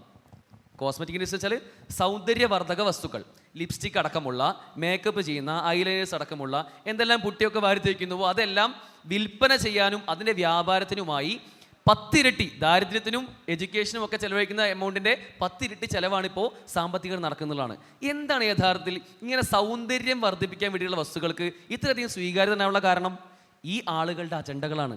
ഇവർ മുന്നോട്ട് വയ്ക്കുന്ന ചില ആശയങ്ങളാണ്. സ്ത്രീകൾ ഇങ്ങനെ അണിഞ്ഞൊരുങ്ങണം, പുരുഷന്മാരുടെ മുമ്പിൽ ഏറ്റവും നല്ല രൂപത്തിൽ, ഈ പറഞ്ഞ അവരുണ്ടാക്കുന്നത് നല്ലത് അല്ലേ, ഈ വെളുപ്പ് എന്നുള്ളതാണ് അവരുണ്ടാക്കുന്നത് നല്ലത്. യഥാർത്ഥത്തിൽ വെളുപ്പാണോ നല്ലത്, കറുപ്പാണോ നല്ലത്? എന്താ നിങ്ങളുടെ അഭിപ്രായം? ഇത്തിരി കറുത്ത നിറമുള്ള ആളൊക്കെ ചിന്തിക്കും എന്താ കറുപ്പിനൊരു പ്രശ്നം അല്ലേ. വെളുത്ത ആളുകൾക്ക് പലപ്പോഴും അത് ബോധ്യപ്പെടാറില്ല. ഇതാണ് യാഥാർത്ഥ്യം. നമ്മൾ മനസ്സിലാക്കേണ്ടത് വെളുപ്പും കറുപ്പും ഒന്നും ഇസ്ലാമികമായ അന്തരീക്ഷത്തിൽ യാതൊരു വ്യത്യാസവുമില്ല. കറുത്തവൻ വെളുത്തവനേക്കാളോ വെളുത്തവൻ കറുത്തവനേക്കാളോ ശ്രേഷ്ഠരല്ല എന്ന് പ്രവാചകൻ സ്വല്ലല്ലാഹു അലൈഹി വസല്ലം പറഞ്ഞ വാക്ക് നമുക്കറിയാം. പക്ഷേ ഇവിടെ വെളുക്കാൻ വേണ്ടി പലപ്പോഴും പലതും വാരി തേക്കുന്ന, അതിനുവേണ്ടി ഒരു വെമ്പൽ കൊള്ളുന്ന, എത്ര ചെലവഴിച്ചാലും വെളുപ്പിക്കാനും ചുവപ്പിക്കാനും വേണ്ടി പെൺകുട്ടികൾ പലതും വാരി തേക്കുന്ന ഒരു സാഹചര്യം കാണാൻ കഴിയും. ഈ കോസ്മെറ്റിക്സിനെതിരെ സംസാരിക്കുന്ന ആളുകളോട് പൊതുവെ പെൺകുട്ടികൾക്ക് വെറുപ്പായിരിക്കും, ഓലെ ഇഷ്ടം ഉണ്ടാവില്ല. പക്ഷേ ചില യാഥാർത്ഥ്യങ്ങൾ നമുക്ക് പറയാതിരിക്കാൻ പറ്റില്ലല്ലോ. കോസ്മെറ്റിക്സ് ഉപയോഗിച്ച് പുറത്തിറങ്ങുന്നൊരു സ്ത്രീ, അവൾ പുറത്തിറങ്ങുമ്പോൾ കൊടുക്കുന്ന സന്ദേശം എന്താണ്? നോക്ക്, ഞാൻ അത്യാവശ്യം അണിഞ്ഞൊരുങ്ങി പുറത്തിറങ്ങുന്നുണ്ട്, എന്നെ നോക്കിക്കോ, ഞാൻ അത്യാവശ്യം സുന്ദരിയാണ്, എന്നെ കണ്ടോ. അപ്പോൾ ശരിക്കും നമ്മളെ മറ്റുള്ളവരുടെ മുമ്പിൽ പ്രദർശിപ്പിക്കുകയാണ്, ഒരു പ്രദർശന വസ്തുവാക്കി മാറ്റുകയാണ്. പ്രദർശന വസ്തുവായി മാറ്റുമ്പോൾ ഇപ്പോൾ ശരീരത്തിൻ്റെ അല്പഭാഗങ്ങൾ തുറന്നിട്ടുകൊണ്ട് വസ്ത്രം ശരിയായി ധരിക്കാതെ പുറത്തിറങ്ങുന്ന ഒരു സ്ത്രീയെ ഒരു പുരുഷൻ എങ്ങനെയാണ് നോക്കുന്നത്? ആ ചോദ്യത്തിനൊരു ഉത്തരമുണ്ട്. നമ്മുടെ കയ്യിൽ ഒരു സ്ക്രൂ ഡ്രൈവർ നമ്മൾ കണ്ടു. ഒരു സ്ക്രൂ ഒരു മരത്തിൽ അല്ലെങ്കിൽ ഒരു ബെഞ്ചിൽ കുറച്ച് തിരിച്ചു വെച്ചിട്ടുണ്ട് അല്ലേ, കുറച്ച് തിരിച്ചു. ഒരു സ്ക്രൂ ഡ്രൈവർ അവിടെ ഉണ്ട്. എന്താ ഒരാൾക്ക് തോന്നുക? ഈ സ്ക്രൂ ഡ്രൈവർ ഒന്ന് എടുത്തിട്ട് വെറുതെ ഒന്ന് തിരിച്ചു നോക്കണം. ഇതേപോലെയാണ് ഇത്. ഞാൻ എൻ്റെ വാക്കിൽ പറയല്ല, ഞാനൊരു ഉദാഹരണം ഉണ്ടാക്കി പറയല്ല, പഠനങ്ങൾ പറയണത് ഒരു സ്ക്രൂ അല്പം തിരിച്ചു വെച്ചൊരു സ്ക്രൂ തൊട്ടടുത്തൊരു സ്ക്രൂ ഡ്രൈവർ ഉണ്ടെങ്കിൽ ആ സ്ക്രൂ ഡ്രൈവർ കൊണ്ട് തിരിക്കുന്ന ഒരു മാനസികാവസ്ഥയാണ് അർദ്ധനഗ്നയായ ഒരു സ്ത്രീയെ നോക്കിക്കാണുന്ന പുരുഷൻ്റെ മാനസികാവസ്ഥ എന്ന്. അപ്പം അത്തരത്തിൽ സ്ത്രീകൾ അണിഞ്ഞൊരുങ്ങി പുറത്തിറങ്ങുക എന്നുള്ളത് പുരുഷൻ്റെ ആസ്വാദനങ്ങൾക്ക് നിന്നുകൊടുക്കുകയാണ്, അവൻ്റെ ഇഷ്ടങ്ങൾക്ക് അടിമയാകുക എന്നാണ് പറയുന്നത്. ശരിക്കും ഇസ്ലാം സ്ത്രീക്ക് നല്ലൊരു വസ്ത്രധാരണ രീതി നിർദ്ദേശിച്ചു. ആ വസ്ത്രധാരണ രീതിയെപ്പറ്റി ഇവിടെ പറയുമെന്ത്? അത് അടിമത്താണ്, പ്രാകൃതമാണ്, പുരുഷൻ്റെ അടിമയാക്കുകയാണ്. പുരുഷൻ്റെ അടിമയാകണത് ആരാന്നറിയോ? ശരിക്ക് ഈ കോസ്മെറ്റിക്സൊക്കെ ഇട്ട് പുറത്തിറങ്ങുന്ന പെണ്ണാണ്. അതിലപ്പുറത്ത് വലിയൊരു ഗൗരവപ്പെട്ടൊരു കാര്യം വേറെ ഉണ്ട്. നബി സല്ലല്ലാഹു അലൈഹി വസല്ലം പറഞ്ഞു, അയ്യുമംറഅത്തിൻ ഇസ്തഅതറത് ഫമറത് അലാ ഖൗമിൻ ലിയജിദൂ മിൻ റീഹിഹ. ഒരു പെണ്ണ് അത്തർ പുരട്ടി, സ്പ്രേ അടിച്ചു, പുറത്തിറങ്ങി. എന്തിനാ പുറത്തിറങ്ങണത്? നടന്നു പോകുമ്പോൾ നല്ല മണമുണ്ടല്ലോ, ആരാപ്പയിലെ പോണത് എന്ന് നോക്കി ഒരു പെണ്ണിനെ നോക്കി, എന്നെ നോക്കണം എന്ന് വിചാരിച്ചൊരു പെണ്ണ് അങ്ങനെ പുറത്തിറങ്ങിയാൽ ഫഹിയ സാനിയ, അവൾ വ്യഭിചാരിയാണെന്ന് പറഞ്ഞു. അത്ര തേച്ച വ്യഭിചാരിയാവും? ഞാൻ വ്യഭിചാരമൊന്നും ചെയ്തിട്ടില്ല. നീ നോട്ടം, അൽ ഐനാനി സിനാഹുമൻ നദർ, അൽ ഐനാനി സിനാഹുമൻ നദർ, എന്താ? കണ്ണിൻ്റെ നോട്ടം വ്യഭിചാരാണ്. പുരുഷൻ നിന്നെ നോക്കി, അപ്പോൾ അവൻ വ്യഭിചരിച്ചു. അവൻ വേറെ ഏതോ പെണ്ണിനാണോ വ്യഭിചരിച്ചത്? അല്ല, നിന്നെയാണ് വ്യഭിചരിച്ചത്. അതേപോലെ നീ സൗന്ദര്യവർദ്ധക വസ്തുക്കൾ ഉപയോഗിച്ച് പുറത്തിറങ്ങി, അപ്പോൾ കാണുന്ന ആളുകൾ പറയണ കമൻറ്റുകൾ നമ്മൾ ഇവിടെ പറയണില്ല, ആരും വലിയ നല്ലത് പറയണല്ല, ഒക്കെ നിങ്ങളുടെ സൗന്ദര്യത്തെ പറ്റി മോശം കമൻറ്റുകൾ തന്നെയാണ് പുരുഷന്മാർ പൊതുവെ പറയുള്ളൂ. അവർ നോക്കി നിന്നെ ആസ്വദിക്കുമ്പോൾ അവൻ വ്യഭിചാരം ചെയ്തു. അവൻ ആരെയാണ് വ്യഭിചരിച്ചത്? ഈ അണിഞ്ഞൊരുങ്ങി പുറത്തിറങ്ങിയ പെണ്ണിനെയാണ് വ്യഭിചരിച്ചത്. നമ്മൾ തോന്നിയാസം ചെയ്തു, സ്വകാര്യതയിൽ ഒരാളോട് ശരീരം പങ്കുവച്ചു എന്നൊന്നും അതിനർത്ഥമല്ല, പക്ഷേ നമ്മൾ വ്യഭിചാരം ചെയ്തു. അപ്പോൾ വ്യഭിചാരം ചെയ്യാൻ വേണ്ടി നമ്മൾ പുറത്തിറങ്ങണോ? ഇവിടെ നമ്മൾ മനസ്സിലാക്കേണ്ടത് വെളുപ്പിനെന്തോ വലിയ സൗന്ദര്യമുണ്ട് എന്നതുകൊണ്ട് വെളുപ്പിക്കാൻ വേണ്ടി ശ്രമിക്കുന്ന, കണ്ണാടിയിൽ ഒരുപാട് സമയം നോക്കി നിൽക്കുന്ന, എന്തെല്ലാം വാരി തേക്കാൻ പറ്റുമോ അതൊക്കെ തേക്കുന്ന ആളുകൾ ശാസ്ത്രീയമായ ചില വശം കൂടി നോക്കേണ്ടതുണ്ട്. ഇപ്പം എത്ര പഠനങ്ങളാണ് പുറത്തു വരുന്നത്? ലിപ്സ്റ്റിക് ഇടുന്നത് കൊണ്ട് പലപ്പോഴും പല ക്യാൻസറുകൾക്കും അത് കാരണമാവുന്നുണ്ടെന്നുള്ളതാണ്. ഇത് വെറുതെ പറയുന്നതല്ല, പല പഠനങ്ങളുടെ റിപ്പോർട്ടാണ്. അവർ പലപ്പോഴും ഈ കുട്ടികൾ ചിന്തിക്കുന്നില്ല. ഈ ഇടയ്ക്ക് കേട്ടത്, പിന്നെ ഒരു LP സ്കൂളിൽ പഠിപ്പിക്കുന്ന അധ്യാപിക പറയാണ്, 1ാം ക്ലാസ്സിൽ പഠിക്കുന്ന കുട്ടികളൊക്കെ, പെൺകുട്ടികൾ, അവർ ക്ലാസ്സിൽ ഇരുന്നു കൊണ്ട് അധ്യാപിക ഒന്നാട് ബോർഡിലേക്ക് നോക്കി എന്തെങ്കിലും എഴുതി കഴിഞ്ഞാൽ അവർ നേരെ തല താഴ്ത്തി ലിപ്സ്റ്റിക് ഇടും. കുറച്ച് കഴിഞ്ഞാൽ പിന്നെയും നേരെ ഇരിക്കും, പിന്നെയും കുറച്ച് കഴിഞ്ഞാൽ അധ്യാപക തിരിഞ്ഞു കഴിഞ്ഞാൽ ലിപ്സ്റ്റിക് ഇടും. ഇങ്ങനെ ഒരു ഇൻ്റർവെൽ സമയം ആവാൻ കാത്തു നിൽക്കാൻ ആ കുട്ടികൾക്ക് കഴിയുന്നില്ല. ലിപ്സ്റ്റിക് പോവോ, എൻ്റെ ചുവപ്പ്, ഈ ചുണ്ട് ചുവപ്പിച്ചത് കുറച്ച് കുറയുമോ എന്ന പേടിയിൽ നിരന്തരം അതിനുവേണ്ടി ശ്രമിക്കുന്ന, ഞാൻ പറയും, ഈ ഒരു ചിന്താഗതി മനസ്സിൽ വരുമ്പോൾ സ്വാഭാവികമായിട്ടും നമ്മളെ മറ്റുള്ളവർ എങ്ങനെ നോക്കിക്കാണുന്നൊന്നും നമ്മൾ ആലോചിക്കില്ല. നമ്മൾ എങ്ങനെയെങ്കിലും അതുപോലെ വെളുക്കാനും കൂടുതൽ സമയം ഒരു മുഖക്കുരു പോലും നമ്മൾ അത്രമേൽ വേദനിപ്പിക്കുന്ന ഒരു അവസ്ഥയിലേക്ക് പോകുന്നൊരു സാഹചര്യമുണ്ട്. നമ്മൾ ചിന്തിച്ച് നോക്കേണ്ടത്, നമ്മൾ കറുത്തിട്ടാണോ? അതാണ് സൗന്ദര്യം. നമ്മൾ വെളുത്തിട്ടാണോ? അത് ഒരു വിഷയമേ അല്ല. നമുക്ക് എത്ര മുടിയുണ്ട്, ഒന്നും വിഷയമില്ല. ഇന്ന് ബോഡി ഷേമിങ്ങിൻ്റെ കാലമാണ്. പലപ്പോഴും അങ്ങോട്ടും ഇങ്ങോട്ടും ഒക്കെ ചെറിയൊരു കാര്യം, എന്തെങ്കിലും ഒരു കുറവോ കൂടുതലൊക്കെ ഉണ്ടെങ്കിൽ, കുറച്ച് ഹൈറ്റ് ഉള്ളവരെ നമ്മൾ എന്താ വിളിക്കുക? ഒരു ഇത്തിരി കറുത്തിട്ടായവരെ നമ്മൾ കണ്ടാൽ എന്താ വിളിക്കുക? ഈ രൂപത്തിലേക്ക് നമ്മുടെ ചർച്ചകൾക്ക് മാറിപ്പോകുമ്പോൾ സൗന്ദര്യത്തെ പറ്റി യഥാർത്ഥത്തിൽ ഇസ്ലാമികമായ ഒരു മാനം നമ്മൾ നൽകി കൊണ്ടുവരേണ്ടതുണ്ട്. നമ്മുടെ സൗന്ദര്യം ഇപ്പോൾ നമ്മൾ എങ്ങനെയാണോ അതാണ് യഥാർത്ഥ സൗന്ദര്യം. ആ സൗന്ദര്യം അനുസരിച്ച് എനിക്കൊരു ഈണ നാളെ വരും, ഒരു തുണ നാളെ വരും. അതനുസരിച്ച് ജീവിക്കാൻ നമ്മൾ മാനസികമായി തയ്യാറാവണമെന്നാണ് സൂചിപ്പിക്കാനുള്ളത്. ഇതേ ഒരു വിഷയം നമ്മൾ മുന്നോട്ട് പോകുകയാണെങ്കിൽ, ഇപ്പോൾ ഇത്തരം സൗന്ദര്യ സങ്കല്പമായിട്ട് പോകുന്ന സ്ത്രീകൾ അല്ലെങ്കിൽ പുരുഷന്മാർ, നമ്മൾ ചിന്തിക്കുക, നമ്മൾ ആലോചിക്കുന്ന ആ ഒരു സൗന്ദര്യ കൺസെപ്റ്റിലേക്ക് ഇണങ്ങുന്ന ഒരു പെൺകുട്ടിയെ എനിക്ക് എപ്പോഴാണോ കിട്ടുന്നത് അപ്പോൾ ഞാൻ അവളെ തിരഞ്ഞെടുക്കും. ക്യാമ്പസിൽ ഇപ്പോൾ ക്യാമ്പസിൽ നമ്മൾ ഫസ്റ്റ് ഇയർ ജോയിൻ ചെയ്തു, ഒരു അറ്റൻഡൻസ് രജിസ്റ്ററിൽ 1ാം വർഷം നമ്മൾ ഒപ്പിടുകയാണ്. ഞാൻ എൻ്റെ പേര്, ഇപ്പോൾ എൻ്റെ നമ്പർ 71 റോൾ നമ്പർ, 100 കുട്ടികളുള്ള ഒരു ക്യാമ്പസാണ് എടുക്കുക. 71 റോൾ നമ്പർ ഞാൻ എഴുതി, എൻ്റെ പേര് എഴുതി ഒപ്പിട്ടു, അറ്റൻഡൻസ് എടുക്കുകയാണല്ലോ. 72ാമത് എഴുതുന്നൊരു പെൺകുട്ടിയാണെങ്കിൽ ആ പെൺകുട്ടി എഴുതി ഒപ്പിടുമ്പോൾ അവൾ മുഖത്തേക്ക് നോട്ടം നോക്കും. അങ്ങനെ നോക്കിയിട്ട് ഇഷ്ടപ്പെട്ട് കഴിഞ്ഞാൽ പിന്നെ ആ കുട്ടിയാണ് അവൻ്റെ ജീവിത സഖി എന്ന് തീരുമാനിക്കുന്ന, വേറെ യാതൊരു മാനദണ്ഡങ്ങളും പാലിക്കാതെ ആരാണോ തനിക്കിപ്പോൾ കാണുന്നതിൽ ഏറ്റവും സൗന്ദര്യമായിട്ട് തനിക്ക് തോന്നുന്നത് അവരുമായിട്ട് റിലേഷൻഷിപ്പുമായിട്ട് മുന്നോട്ട് പോകാം എന്ന് ചിന്തിക്കുന്ന ഒരു അവസ്ഥയിലേക്ക് വരെ കുട്ടികൾ എത്തുന്നുണ്ട്. ഈ റിലേഷൻഷിപ്പ് ആരംഭിക്കാൻ ചെറിയ കാരണങ്ങൾ മതി. ഒരു ഫോം ഫില്ല് ചെയ്യുമ്പോഴുള്ള ഒരു കാഴ്ച, ഒരു ഒപ്പിടുമ്പോഴുള്ള കാഴ്ച, അതൊക്കെ മതി. പക്ഷേ ചില ബന്ധങ്ങളെങ്കിലും അങ്ങനെയാണ് വിവാഹത്തിലേക്ക് എത്തുന്നത്. എല്ലാ റിലേഷൻഷിപ്പുകളും വിവാഹത്തിന് വേണ്ടിയാണ് എന്നൊന്നും ഞാൻ വ്യാഖ്യാനിക്കണില്ല. ശരിക്കും വിവാഹം എന്നത് വളരെ ആലോചിച്ചും വളരെ ചിന്തിച്ചും നാം തീരുമാനമെടുക്കേണ്ട ഒന്നാണ്. എനിക്ക് പറ്റിയ ഒരാളാണോ നോക്കി തിരഞ്ഞെടുക്കേണ്ടതാണ്. ഇത് പെട്ടെന്നുള്ള കാഴ്ചകളിൽ നിന്നല്ല നമുക്ക് അത്തരത്തിൽ ഒരു തീരുമാനം ഉണ്ടാകേണ്ടത്. മാത്രമല്ല, നമുക്കൊരാളുമായി റിലേഷൻഷിപ്പ് ഉണ്ടായി, പുരുഷന് സ്ത്രീയുമായോ സ്ത്രീക്ക് പുരുഷനുമായോ റിലേഷൻഷിപ്പ് ഉണ്ടായി. ആ റിലേഷൻഷിപ്പ് എത്ര കാലമാണ് നല്ല രൂപത്തിൽ പോവുക? ഏത് റിലേഷൻഷിപ്പിനും കുറച്ച് കാലം കഴിഞ്ഞാൽ നമ്മുടെ ഭാഷയിൽ പറഞ്ഞാൽ അത് ടോക്സിക്കായി മാറാറുണ്ട്. ടോക്സിക്കായി മാറിക്കഴിഞ്ഞാൽ പിന്നെ അതിൽ നിന്ന് പിന്മാറാൻ കഴിയാത്ത അവസ്ഥ വരാറുണ്ട്. ഇതൊരു വലിയൊരു പാറയാണ്, നല്ല വഴുക്കുള്ളൊരു പാറ. ആ പാറയിൽ കഷ്ടപ്പെട്ടാണ് കയറുക. കുറേ പ്രതിസന്ധികൾ അതിജീവിച്ചാണ് കയറി ചെല്ലുക. കാരണം കുടുംബങ്ങൾ എതിർക്കുന്നുണ്ട്, അധ്യാപകർ നോക്കുന്നുണ്ടോ എന്ന് നോക്കുന്നുണ്ട്. ചിലപ്പോൾ അതൊന്നും വിഷയമില്ലാത്ത ആളുകളുണ്ടാവും കേട്ടോ. അങ്ങനത്തെ ഈ തീരെ മനസ്സിൽ പിന്നെ ഉളുപ്പ് നഷ്ടപ്പെട്ട ആളുകളെ കുറിച്ചല്ല സംസാരിക്കുന്നത്, കുറച്ചെങ്കിലും അതൊക്കെ ഉള്ള ആളുകളെ കുറിച്ചാണ് പറയണത്. ഇതൊരു പാറയാണ്, കഷ്ടപ്പെട്ടാണ് കയറുക. അറിയരുതെന്നാണ് വിചാരിക്കുക. കയറിക്കഴിഞ്ഞാൽ പിന്നെ എന്താ ചെയ്യുക? താഴത്ത് ഒഴുകണ വെള്ളമാണ്, പിന്നെ ഇറങ്ങാൻ കഴിയാത്ത അവസ്ഥ വരും. എത്ര ഉണ്ടായി. അപ്പോഴാണ് ഗ്രീഷ്മമാരുണ്ടാവണത്. ഗ്രീഷ്മമാരുണ്ട്. ഗ്രീഷ്മയല്ല, എൻ്റെ ഫൈഹയാണെന്ന്. അല്ല, ഫൈഹക്കുത് ചെയ്യുക. ഇപ്പം ഗ്രീഷ്മ ചെയ്തു എന്നുള്ളൂ. ഇപ്പോൾ വേറെ ആളെ ഓളും അത് ചെയ്യും, സംശയമൊന്നുമില്ല. ഇപ്പോൾ ഒരാൾ മറ്റൊരു ഭർത്തൃമതിയായ ഒരു സ്ത്രീയുമായി റിലേഷനിലായി അവളുടെ വീട്ടിൽ കയറി ചെന്നു. എന്നിട്ട് അവളുമായി സെക്സിൽ ഏർപ്പെടുന്നതിൻ്റെ ഇടയ്ക്ക് അവളെ കൊലപാതകം ചെയ്തു എന്ന വാർത്ത നമ്മൾ വായിച്ചു. ഇത് കുടുങ്ങിക്കഴിഞ്ഞാൽ പിന്നെ വേറിട്ട് പോകില്ല. വേറിട്ട് പോകില്ല എന്ന് പറഞ്ഞാൽ വേറിട്ട് പോകണം എന്ന് വിചാരിച്ചാലും വേറിട്ട് പോകില്ല അല്ലേ? പല സംവിധാനങ്ങളിലൂടെ ഇന്ന് ക്യാമ്പസുകളിൽ റിലേഷൻഷിപ്പ് എന്ന പേരിൽ പിന്നെ ശാരീരിക പങ്കുവെക്കൽ നടക്കുന്നു എന്നുള്ളത് ഖേദകരമായ കാഴ്ചയാണ്. ഇത് എത്തി നിൽക്കുന്ന എവിടെയെന്ന് വെച്ചാൽ, ഈ ശബ്ദം കേൾക്കുന്ന പെൺകുട്ടികൾ ചിന്തിക്കേണ്ട കാര്യമുണ്ട്. നിങ്ങളെ വളരെ വളരെ മാന്യമായി കാണുന്ന, നിങ്ങളെ വളരെ സ്നേഹിക്കുന്നു എന്ന് നിങ്ങൾക്ക് തോന്നുന്ന, നിങ്ങളെ ചേർത്ത് പിടിക്കുന്നു എന്ന് നിങ്ങൾക്ക് തോന്നുന്ന ആൺകുട്ടികൾ പലപ്പോഴും അവരുടെ ലക്ഷ്യത്തെ നമ്മൾ തിരിച്ചറിയേണ്ടതുണ്ട്. എത്രമേൽ സ്നേഹിക്കുന്നു എന്ന് പറഞ്ഞാലും വിവാഹത്തിന് മുമ്പുള്ള ഇത്തരത്തിലുള്ള കാട്ടിക്കൂട്ടലുകളാണോ, അതിൽ അവരുടെ പിന്നെ ഒരു ലക്ഷ്യമുണ്ടാവും. അതിൽ ഭൂരിഭാഗം ലക്ഷ്യവും കൊണ്ടെത്തിക്കുന്നത് സെക്സിലേക്കാണ്. നമ്മൾ മനസ്സിലാക്കേണ്ടത്, സെക്സ് എന്നതൊരു ആസ്വാദനമാണ്. ജീവിതത്തിലെ ഏറ്റവും വലിയ ആസ്വാദനങ്ങളിൽ ഒന്ന് തന്നെയാണ് സെക്സ്, ഒരു സംശയവും വേണ്ട. പക്ഷെ ആ സെക്സ് എന്ന ആസ്വാദനം എപ്പോഴാണ് ആസ്വദിക്കേണ്ടത്, എങ്ങനെയാണ് ആസ്വദിക്കേണ്ടത്?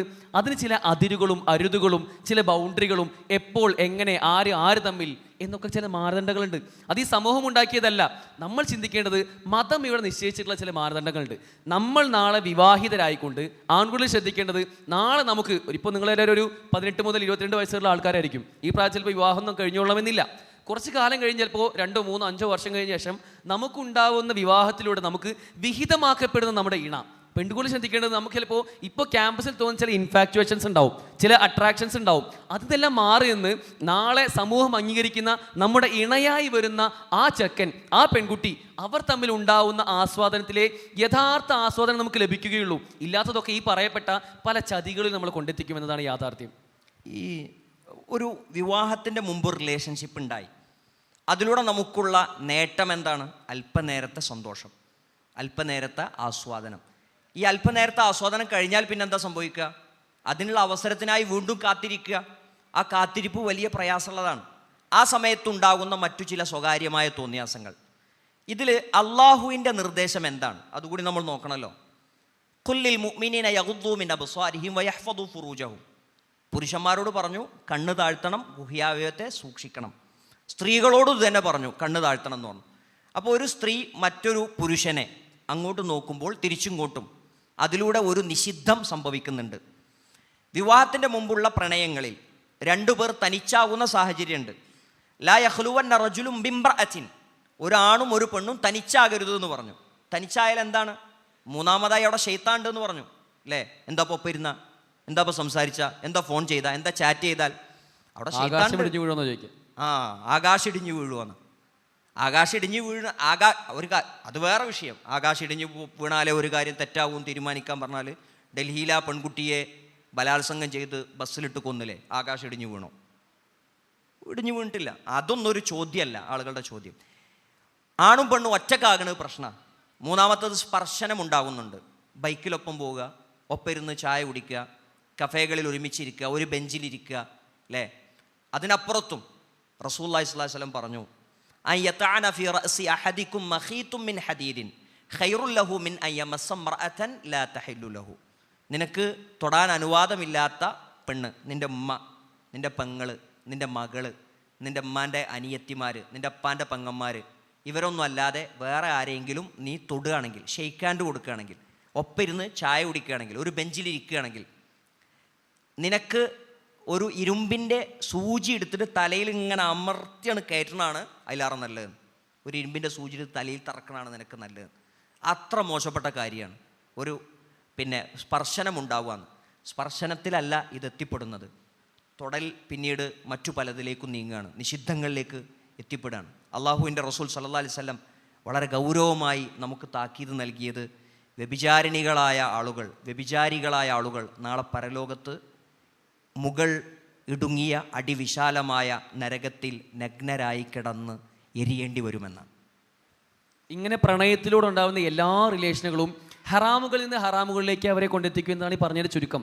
എത്ര തന്നെ അതിനെ ന്യായീകരിക്കാൻ ശ്രമിച്ചാലും അവനെ അത്രമേൽ കെയർ ചെയ്യുന്നുണ്ട്. അവൻ കാരണമാണ് ഞാൻ നമസ്കാരം തുടങ്ങിയത് എന്നൊക്കെയാണ് കുട്ടികൾ പറയുന്ന ന്യായം. ഇങ്ങനെയൊക്കെ ആണെങ്കിലും പലപ്പോഴും നമ്മൾ ചിന്തിക്കേണ്ട കാര്യം വെച്ചാൽ എല്ലാം ഹറാമാണെന്ന് ഇസ്ലാം പറഞ്ഞിട്ടുണ്ടെങ്കിൽ ആ ഹറാമിലൂടെ പോകുമ്പോൾ അടുത്ത ഹറാമിലേക്ക് എത്തും, അതിൻ്റെ അടുത്ത ഹറാമിലേക്ക് എത്തും. നിങ്ങൾ ആലോചിക്കൂ, ഒരു DJ പാർട്ടി വരുമ്പോൾ അതിൽ തുള്ളണമെന്ന് ആഗ്രഹിക്കുന്ന ഒരു കുട്ടി ആഘോഷിക്കണമെന്ന് ചിന്തിച്ചിട്ടുണ്ടാവുള്ളൂ, അതൊരു ഹറാമാണല്ലോ. മ്യൂസിക് ഹറാമാണ് ഇസ്ലാമിൽ. ഇത് ചിന്തിക്കേണ്ട ഒരു കുട്ടി ഇതറിയാതെ പലപ്പോഴും എന്താ വെച്ചാൽ ഇത് മ്യൂസിക് ഹറാമാണെന്ന് അറിയാം, എന്നാലും ഒന്ന് ആഘോഷിക്കണം, അർമാദിക്കണം ചിന്തിച്ചുകൊണ്ട് സ്വാഭാവികമായിട്ട് എല്ലാവരുടെയും കൂടി ഒന്നോട് തുള്ളും. ആ തുള്ളൽ നിൽക്കുമോ? ഇല്ല. മറിച്ച് ആ തുള്ളൽ കഴിഞ്ഞാൽ അടുത്തത് പിന്നെ പെൺകുട്ടിയോട് കൂടെ തുള്ളേണ്ടി വരും, ഒന്നിച്ച് ഡാൻസ്, മിക്സഡ് ഡാൻസ് കളിക്കേണ്ടി വരും. ആ മിക്സഡ് ഡാൻസിൽ നിൽക്കുമോ? ഇല്ല. കൂടുതൽ തുള്ളാൻ, കൂടുതൽ ആവേശം കിട്ടാൻ വേണ്ടി ലഹരി ഉപയോഗിക്കേണ്ടി വരും. ഈ ലഹരിയിൽ നിൽക്കുമോ? ഇല്ല. ഇതിലും അപ്പുറമുള്ള മറ്റെന്തെല്ലാം തിന്മകളുണ്ടോ അതിലേക്കൊക്കെ പോകുന്ന അവസ്ഥയുണ്ടാവും. ഇതുപോലെ തന്നെയാണ് ഈ സെക്സ് എന്ന വിഷയവും. അതിൽ നമ്മൾ ഒരു ഓപ്പണിംഗ് കൊടുത്തു കഴിഞ്ഞാൽ പെൺകുട്ടികൾ ശ്രദ്ധിക്കേണ്ട കാര്യം, നമ്മൾ അറിയാതെ ഒരു തുറവി ഒരു ആൺകുട്ടിക്ക് നമ്മുടെ ജീവിതത്തിൽ കൊടുത്തു കഴിഞ്ഞാൽ അത് പലപ്പോഴും വ്യഭിചാരമടക്കമുള്ള അതിനേക്കാൾ മ്ലേച്ഛമായ പല തിന്മകളിലേക്കുമേ കൊണ്ടെത്തിക്കുകയുള്ളൂ. ഇവിടെ കൂട്ടി വായിക്കേണ്ട ഒരു കാര്യം, ഇത് പലപ്പോഴും ആണും പെണ്ണും ഒറ്റയ്ക്കാവുന്ന സാഹചര്യം പറയുന്നത്. ഇതിലും അപ്പുറം ആണൊറ്റയ്ക്കാവുന്ന, പെണ്ണൊറ്റയ്ക്കാവുന്ന, നമ്മൾ ഒറ്റയ്ക്ക് നമ്മുടെ വീട്ടിൽ, നമ്മുടെ ഫോണിൽ, നമ്മുടെ റൂമിൽ നമ്മൾ ഒറ്റയ്ക്കായി കഥ കടച്ച് കിടന്നുറങ്ങുമ്പോൾ നമ്മൾ കാണുന്ന ചില കാഴ്ചകളുണ്ട്. നമ്മൾ വെച്ചാൽ എല്ലാവരും അല്ല, ചില കുട്ടികളൊക്കെ ഇന്ന് പോണോഗ്രഫി വീഡിയോകളിൽ അഡിക്റ്റായി പോകുന്ന ചില കാഴ്ചകൾ കാണാൻ കഴിയും. കണക്കുകൾ പറയുന്നത് ഇന്ന് ഈ പോണോഗ്രഫി വീഡിയോസും മൂവീസും ഒക്കെ ഒരു വ്യക്തിയുടെ ആയുസ് മുഴുവൻ കണ്ടു തീർത്താലും 24 hour വീഡിയോ കാണുകയാണെങ്കിലും തീരാത്തത്രത്തോളം വീഡിയോകൾ ഓൺലൈനിൽ ഉണ്ടെന്നാണ് പറയുന്നത്. അത്രത്തോളം വ്യാപകമായി. ഞാൻ എൻ്റെ വ്യാപ്തി പറയുന്നത് ഇതൊക്കെ ഇവിടെ സാർവത്രികമാണെന്ന് പറയാനല്ല, മറിച്ച് ഇതിലേക്കൊക്കെ പോയിട്ടുള്ള ഒരു തവണയെങ്കിലും അത്തരം മോശപ്പെട്ടൊരു വീഡിയോ കണ്ടൊരു കുട്ടി അതിൽ തിരിച്ചു വരെ വലിയ പ്രയാസമായിരിക്കും. അത്തരം ഒരു തിന്മ നമ്മൾ നമ്മുടെ കണ്ണുകൊണ്ട് കണ്ടു കഴിഞ്ഞാൽ അത് ആ കാഴ്ചയിൽ നിൽക്കില്ല. പിന്നീട് നമ്മുടെ ജീവിതത്തെ തന്നെ, ഞാൻ അടിവരയിട്ട് വായിക്കണം നിങ്ങളെല്ലാവരും, ജീവിതത്തെ തന്നെ ഇല്ലാതാക്കുന്ന അവസ്ഥയിലേക്കാണ് എത്തുക. ഒരുപാട് കുട്ടികൾ ഇപ്പോഴും പല രൂപത്തിലുള്ള കൗൺസിലിങ്ങിന് വരുന്നുണ്ട്. പോണോഗ്രഫി വീഡിയോ കൂട്ടുകാരൊപ്പം കൂടിയപ്പോൾ അവനൊന്ന് കാണിച്ചു തന്നതാണ്, ഒരു ലിങ്ക് ഷെയർ ചെയ്തതാണ്, അത് കണ്ട് അറിയാതെ പെട്ടുപോയതാണ്. അല്ലെങ്കിൽ ഒരു ആഡ് കണ്ട് യൂട്യൂബിലോ മറ്റോ വന്നൊരു ആഡ് കണ്ട് ക്ലിക്ക് ചെയ്ത് പോയതാണ്, അറിയാതെ എത്തപ്പെട്ടതാണ്. അവിടെ എത്തിക്കഴിഞ്ഞപ്പോൾ ഞാനല്ലാതായി മാറുകയാണ്, എനിക്കെൻ്റെ കൺട്രോൾ കിട്ടുന്നില്ല. വീട്ടിലെത്തിയിട്ട് വാതിൽ കുറ്റിയിട്ട് ഉമ്മയും ഉപ്പയും കാണുന്നില്ല എന്ന് ഉറപ്പുവരുത്തി ഈ ഒരു ലോകത്ത്, മായിക ലോകത്ത് വിവരിച്ചുകൊണ്ടിരിക്കുകയാണ്. ഈ പ്രശ്നം ആ കാഴ്ചയിൽ നിൽക്കുമോ സഹോദരങ്ങളെ? ഒരിക്കലുമില്ല. നിങ്ങളെല്ലാവരും നാളെ വിവാഹിതരാവേണ്ട ആളുകളാണ്. വിവാഹത്തിലേക്ക് പോകുമ്പോൾ നമുക്ക് നാളെ നമ്മുടെ സ്വന്തം ഇണയിൽ തൃപ്തിയില്ലാത്ത അവസ്ഥയിലേക്ക് ഇത് എത്തുന്നുള്ളതാണ്. ഭാര്യമാർക്ക് ഭർത്താക്കന്മാരോടോ, ഭർത്താക്കന്മാർക്ക് ഭാര്യയിലോ ലൈംഗികമായി യാതൊരു താല്പര്യമില്ലാത്ത രൂപത്തിലേക്ക് ഇറക്റ്റൈൽ ഡിസ്ഫങ്ഷൻ അടക്കമുള്ള പല അസുഖങ്ങളിലേക്കും, പ്രിമച്വർ ഇജാക്കുലേഷൻ അടക്കമുള്ള പല രോഗങ്ങളിലേക്കും ഇത് നമ്മളെ കൊണ്ടെത്തിക്കുന്നുള്ളതാണ്. സാമൂഹികമായിട്ടടക്കം ദാമ്പത്യ ജീവിതത്തിൽ ഒരു വിജയം നമുക്ക് കാണാൻ കഴിഞ്ഞിട്ടില്ലെങ്കിൽ പിന്നെ എന്ത് ജീവിതം നമുക്കുള്ളത് ഭാവിയിൽ? അതുകൊണ്ട് ചില കാഴ്ചയല്ലേ, ഒന്ന് കാണുന്നല്ലേ ഉള്ളൂ, ഇടയ്ക്കല്ലേ, വല്ലപ്പോഴുമല്ലേ എന്നൊക്കെ ചിന്തിച്ച് ഈ തിന്മ ഇപ്പോഴും സ്വകാര്യ ജീവിതത്തിൽ കൊണ്ടു നടക്കുന്ന ആളുകളിൽ ചിന്തിക്കുക. ഇത് ഭാവിയിൽ വലിയ പ്രത്യാഘാതങ്ങൾ ഉണ്ടാക്കുകയുള്ളൂ. ഈ ഒരു അശ്ലീലമായ ഒരു വീഡിയോ നമ്മൾ കണ്ടുകൊണ്ടിരിക്കുകയാണ്. ശരിക്കും നമുക്ക് അതിലൂടെ പ്രചോദനമാണ് ഉണ്ടാവുന്നത്. എന്തു പ്രചോദനം ഉണ്ടാവുന്നത്? ലൈംഗികതക്കുള്ള പ്രചോദനമാണ്. അവിവാഹിതരായ ആളുകളാണത് കാണുന്നുണ്ടെങ്കിൽ ആ പ്രചോദനം പരിഹരിക്കാനുള്ളൊരു മാർഗം മുന്നിലില്ല.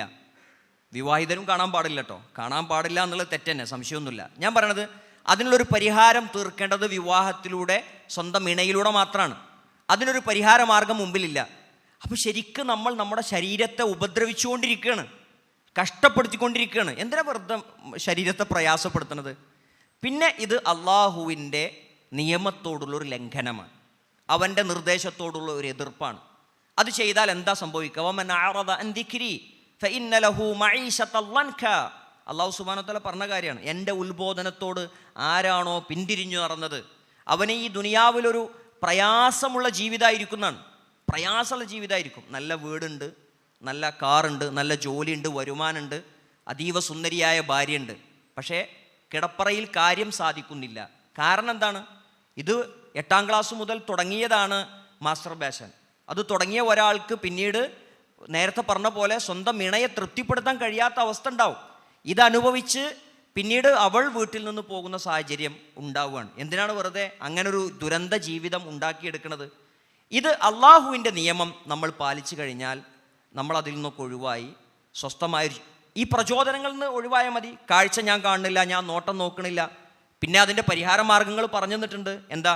ഇത്തരം താല്പര്യങ്ങൾ ഉണ്ടാകുന്ന നോവലുകൾ വായിക്കാതിരിക്കുക, കാഴ്ച കാണാതിരിക്കുക. വല്ലാതെ താല്പര്യങ്ങൾ ഫീൽ ചെയ്യുന്നുണ്ടെങ്കിൽ റസൂലുള്ളാഹി സ്വല്ലല്ലാഹു അലൈഹി വസല്ലം പറഞ്ഞു, മനിസ്തതാഅ മിൻകുമുൽ ബാഅത ഫൽയതസവ്വജ്. ഭാര്യയെ പോറ്റാനുള്ള കഴിവൊരാൾക്കുണ്ടോ ഓൻ കല്യാണം കഴിച്ചോട്ടെ. ഈ ക്യാമ്പസ് പരിപാടി കഴിഞ്ഞ ഉടനെ ഇനി പെണ്ണിടുന്ന കാര്യം വീട്ടിൽ പോയി പറയണ്ട കേട്ടോ, അത് പറഞ്ഞിട്ടില്ല. അടുത്തും കൂടി ഉണ്ട്. അത് അഅ്ളുലിൽ ബസർ വഅഹ്സനുൽ ഫർജ്. അതിനുവേണ്ടിയാണ്. ഇത് കണ്ണിനെ പിന്നെ സുരക്ഷിതമായി നമുക്ക് സംരക്ഷിക്കാൻ കഴിയും, ഗുഹ്യാവയത്ത് സംരക്ഷിക്കാൻ കഴിയും. അതിനുള്ള പ്രായമായിട്ടില്ലേ, സംവിധാനങ്ങളായിട്ടില്ലേ, നോമ്പെടുത്തോളി. ഇപ്പോൾ കല്യാണം കഴിച്ചോളി എന്ന് പറഞ്ഞ റസൂൽ തന്നെ നോമ്പെടുത്തോളി എന്ന് പറഞ്ഞിട്ടുണ്ട്. അപ്പോൾ നോമ്പെടുത്ത് കഴിഞ്ഞാൽ അതിനൊക്കെ ഒരു പരിചയം ഉണ്ടാവും. അപ്പോൾ കുറച്ചു കാലം അല്ലേ നമ്മളൊരു ക്യൂവിൽ നിൽക്കുകയാണ്. ഇപ്പോൾ ക്യൂവിൽ ഏറ്റവും മുന്നിൽ അവിടെ നല്ല അടിപൊളി പിന്നെ ചിക്കൻ അൽഫാം മന്തി അവിടെ കൊടുക്കുന്നുണ്ട്, നല്ല മണം അങ്ങോട്ട് വരുന്നുണ്ട്. ഇപ്പുറത്തൊക്കെ ഉണക്കമീനും കഞ്ഞിയുണ്ട്. അപ്പോൾ ഈ ക്യൂവിൻ്റെ അവിടെ എത്തിയിട്ട് അവിടെ പോയിട്ട് നമുക്ക് എന്ത് ചെയ്യാം, ബിരിയാണി കഴിക്കാം. ആ ഉണക്കമീനും കഞ്ഞിയൊക്കെ അവിടെ നിന്നോട്ടെ, അത് നമുക്ക് വേണ്ട. നല്ല അടിപൊളി ആസ്വാദനം വരാൻ പോകുന്നുണ്ട് വിവാഹ ജീവിതത്തിന് ശേഷം. അതിനെക്കുറിച്ച് ഇങ്ങനെ പിന്നെ സ്റ്റേജിൽ നമുക്ക് പറയാൻ കഴിയില്ല, അത്ര അടിപൊളി ജീവിതമാണ് വിവാഹ ജീവിതം. അതുകൊണ്ട് അവിടെ എത്തി നമുക്ക് അടിപൊളിയായി ഭക്ഷണം കഴിക്കാം. തൽക്കാലം ഇത്തരം ആസ്വാദനങ്ങൾ വേണ്ടെന്ന് വെക്കാം. ഇവിടെ ഈ ആസ്വാദനങ്ങളെല്ലാം ഹറാമാണെന്ന് അറിയാത്തത് കൊണ്ടല്ല കുട്ടികൾ ഇതിലേക്ക് പോകുന്നത്. നിങ്ങൾ ആലോചിച്ച് നോട്ടം അനാവശ്യമായ നോട്ടമാണോ, ഇസ്ലാം പഠിപ്പിക്കാത്ത നോട്ടമാണോ, അത് പാടില്ല നമുക്കറിയാം. ഇപ്പോൾ വേറൊരു ഉദാഹരണം എടുക്കാം. ലഹരി വസ്തുക്കളെല്ലാം ഹറാമാണ് എന്നും അത് പൂർണ്ണമായിട്ടും ഒഴിവാക്കണമെന്നും ഒക്കെ നമുക്കറിയാം അല്ലേ. ഈ ഇരിക്കുന്ന കൂട്ടത്തിൽ ഒരാൺകുട്ടിയും ഒരു തവണ പോലും ലഹരി ഉപയോഗിച്ചിട്ടില്ല എന്ന വിശ്വാസത്തിലാണ് സംസാരിക്കുന്നത്. ഒരു പെൺകുട്ടി പോലും ലഹരി വസ്തു ഉപയോഗിച്ചിട്ടില്ല എന്നും ഇനി ഉപയോഗിക്കുകയില്ല എന്നുള്ള വിശ്വാസത്തിലാണ് സംസാരിക്കുന്നത്. നമ്മളെല്ലാവരും അതിനൊക്കെ ബോധവാന്മാരാണ്. പക്ഷേ ഈ ലഹരി വസ്തുക്കൾ ഉപയോഗിക്കുന്ന ചില ആളുകൾ പറയുന്നൊരു ചില ന്യായങ്ങളുണ്ട്. നമ്മൾ പലപ്പോഴും ഈ ന്യായീകരണങ്ങളിൽ, ഇപ്പോൾ നേരത്തെ പറഞ്ഞു ലൈംഗികമായ അശ്ലീല വീഡിയോകൾ കാണുന്ന ആളുകൾ, അതിപ്പോൾ എല്ലാവരും ചെയ്യുന്നതല്ലേ, ഞാൻ മാത്രം എന്നാ മാറി നിന്നിട്ട് എന്നാണ് പലപ്പോഴും ഒരു ചിന്ത. ഇപ്പോൾ ഈ ലഹരി വസ്തു ഉപയോഗിക്കുന്ന കുട്ടികൾ പറയുന്നത് വെച്ചാൽ അതിപ്പോൾ എല്ലാവരും കൂട്ടുകൂടുമ്പോൾ ഒരു പഫൊക്കെ വലിക്കാറില്ലേ, ഞങ്ങളിപ്പോൾ വലിച്ചെന്താ പ്രശ്നം എന്നുള്ളൊരു ന്യായീകരണം കുട്ടികൾ പറയാറുണ്ട്. ഇതിനൊക്കെ അപ്പുറം ഇതിപ്പോൾ കുട്ടികൾ പറയുന്നതാണെന്ന് വയ്ക്കാം, പക്ഷേ വളരെ ബോധപൂർവം തന്നെ എന്താ ഇപ്പോൾ കഞ്ചാവ് ഉപയോഗിച്ചാൽ കഞ്ചാവ് ഉപയോഗിച്ച എന്താ പ്രശ്നം, അതൊക്കെ നിയമമാക്കേണ്ടതല്ലേ എന്ന് പറയുന്ന ചില ആൾക്കാരുണ്ട്. അത്ര ചില ആളുകളിൽ പറയുന്ന ഒരാളുടെ ഒരു വാചകം ഒന്ന് കേട്ടു നോക്കൂ. കഞ്ചാവൊക്കെ ലീഗലൈസ് ചെയ്യേണ്ടതാണ്. എന്ത് കുഴപ്പമാണ്? വെറുതെ നമ്മൾ നോക്കി അതിൻ്റെ മുകളിലൊക്കെ ഉണ്ടാക്കിയിട്ടുള്ള ഭീകരമായ ചർച്ചകളെല്ലാം ഇന്ന് അമേരിക്ക പോലുള്ള രാജ്യങ്ങളിൽ അവന്മാരാണ് ഇത് ആരംഭിച്ചത്. അവിടെ പകുതിയധികം സ്റ്റേറ്റുകളിൽ ഇന്ന് ഇത് വിൽക്കാൻ പറ്റും. കേക്ക് കഴിക്കും, സകലതാനും റിക്രിയേഷനായിട്ട് ഇത് കൊടുക്കുന്നിടത്തായി. നിങ്ങളുടെ ചെറിയ അനിയൻ ഒരു 5ാം ക്ലാസ്സിൽ പഠിക്കുന്ന ഒരു കുട്ടി, അവന് തൊട്ടടുത്ത കടയിൽ പോയിട്ട് എന്ത് ചെയ്യാം, ഒരു മിഠായി വാങ്ങി കഴിക്കാം. മിഠായി വിൽക്കൽ ലീഗലാണ്. ഇതേപോലെ കഞ്ചാവ് എന്ത് ചെയ്യണം, ലീഗലൈസ് ചെയ്യണം. ഇയാളെ വാദപ്രകാരം കഞ്ചാവ് മാത്രമല്ല എല്ലാ ലഹരിയും ലീഗലൈസ് ചെയ്യണം. എന്നിട്ട് അതൊക്കെ സുലഭമായി ലഭിക്കണം. എന്തായിരിക്കും അവസ്ഥ? നാട് എന്തായി മാറും? അപകടമാവൂലേ? അപ്പോൾ ഇയാളെ സംബന്ധിച്ചിടത്തോളം ലഹരി ഉപയോഗം എന്നുള്ളത് ഒരു തെറ്റായ കാര്യമല്ല. അങ്ങനെ നന്മ തിന്മ എന്നൊന്നും വേർതിരിക്കാനൊന്നും പറ്റില്ല. ഓരോരുത്തർക്ക് അവനവന് തോന്നിയത് ചെയ്യണം എന്ന വാദക്കാരനാണ് ഇയാൾ. ലഹരി കൊണ്ടുള്ള ദുരന്തം നമ്മൾ അനുഭവിച്ച് പ്രയാസങ്ങൾ ദുരിതങ്ങൾ സഹിച്ചു പോകുകയാണ്. എത്ര കുടുംബങ്ങളിലാണ് സമാധാനം നഷ്ടപ്പെട്ടത്. ഈ അടുത്ത ദിവസമല്ലേ നമ്മളൊരു ഉമ്മയെ കൊന്ന മകൻ്റെ വാർത്ത വായിച്ചത്. അവൻ മദ്യപാനിയായിരുന്നു എന്നാണ് പറഞ്ഞത്. ലഹരിക്കടിമയായ ആളുകൾ ചെയ്യുന്ന അക്രമങ്ങൾ, അതിൻ്റെ പണത്തിനു വേണ്ടി വല്യുമ്മയുടെ ചെവി മുറിച്ച, എന്നിട്ട് അതിൻ്റെ ആ ചിറ്റുവിറ്റ് ലഹരി വാങ്ങിയ കുട്ടിയുടെ വാർത്തകൾ നമ്മൾ വായിച്ചിട്ടുണ്ട്. വീട്ടിലേക്ക് ഒരു മകൻ കടന്നു വരുമ്പോൾ ഞാൻ അവളെ, അതായത് അവൻ്റെ പെങ്ങളെ വീട്ടിൽ വാതിലിന് ഉള്ളിലാക്കി പൂട്ടിയിട്ടാണ് ആ ചാവി എൻ്റെ തലയിണക്കടി വെച്ചിട്ടാണ് ഞാൻ എൻ്റെ റൂമിൽ കയറി കിടക്കാറുള്ളത് എന്ന് ലഹരി ഉപയോഗിക്കുന്ന ഒരു കുട്ടിയുടെ ഉമ്മയുടെ വിലാപമാണ്. അങ്ങനത്തെ എത്ര വാർത്തകളാണുള്ളത്. ഇത്തരം വാർത്തകൾ ഒരുപാട് നമ്മൾ കാണുമ്പോഴും ഈ കേവല ന്യായീകരണങ്ങൾ ആലോചിച്ച് നോക്കൂ. എല്ലാവരും ലഹരി ഉപയോഗിക്കുന്നുണ്ട്, അപ്പം ഞാൻ ഉപയോഗിക്കുക ഒരു ന്യായീകരണമാണേ.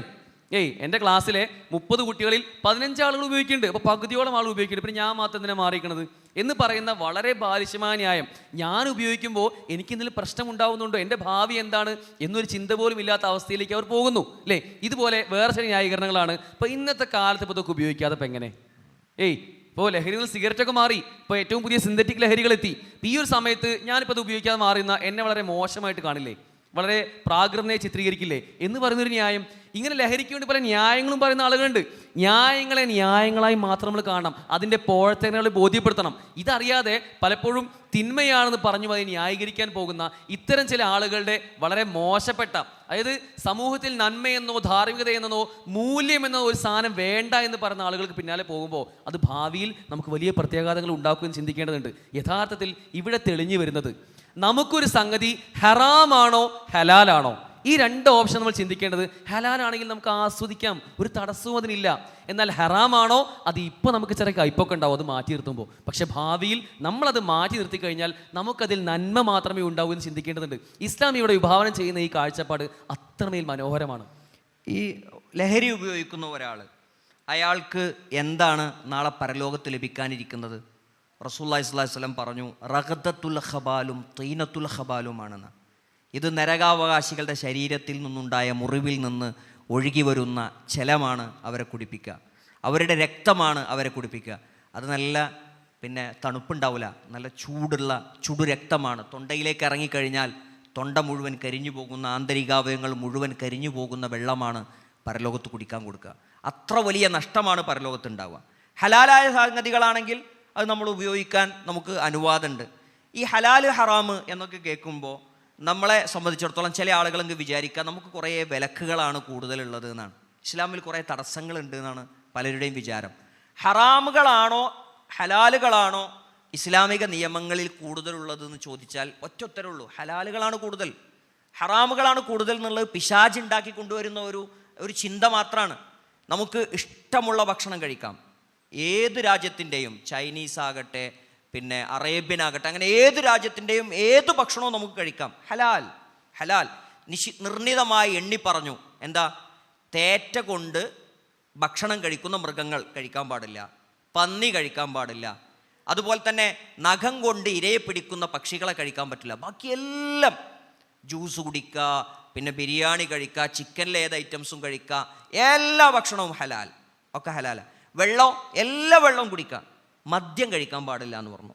മുസ്കുർ, ലഹരി ഉണ്ടാക്കുന്ന കാര്യങ്ങൾ കഴിക്കാൻ പാടില്ല എന്ന് പറഞ്ഞു. അങ്ങനെ നിർണിതമായി വഖദ് ഫസ്സല ലക്കും മാ ഹറമ അലൈക്കും, അല്ലാഹ് നിങ്ങൾക്ക് എന്താണോ ഹറാമാക്കിയത് അത് വ്യക്തമായി പറഞ്ഞു. ആ വ്യക്തമായി പറഞ്ഞത് മാത്രമേ ഹറാമുള്ളൂ, ബാക്കിയൊക്കെ ഹലാൽ. അപ്പോൾ ഹലാലിൻ്റെ വിശാലമായ ഒരു ലോകം നമുക്ക് മുന്നിലുണ്ട്. എന്നിട്ട് ഈ ഹറാമായ ചെറിയ കാര്യങ്ങളുടെ പിന്നാലെ പോയാൽ ഈ ഭൗതിക ലോകത്തെ നഷ്ടത്തിനപ്പുറത്ത് പാരത്രികമായി നമുക്ക് അതിലേറെ വലിയ നഷ്ടങ്ങളുണ്ട്.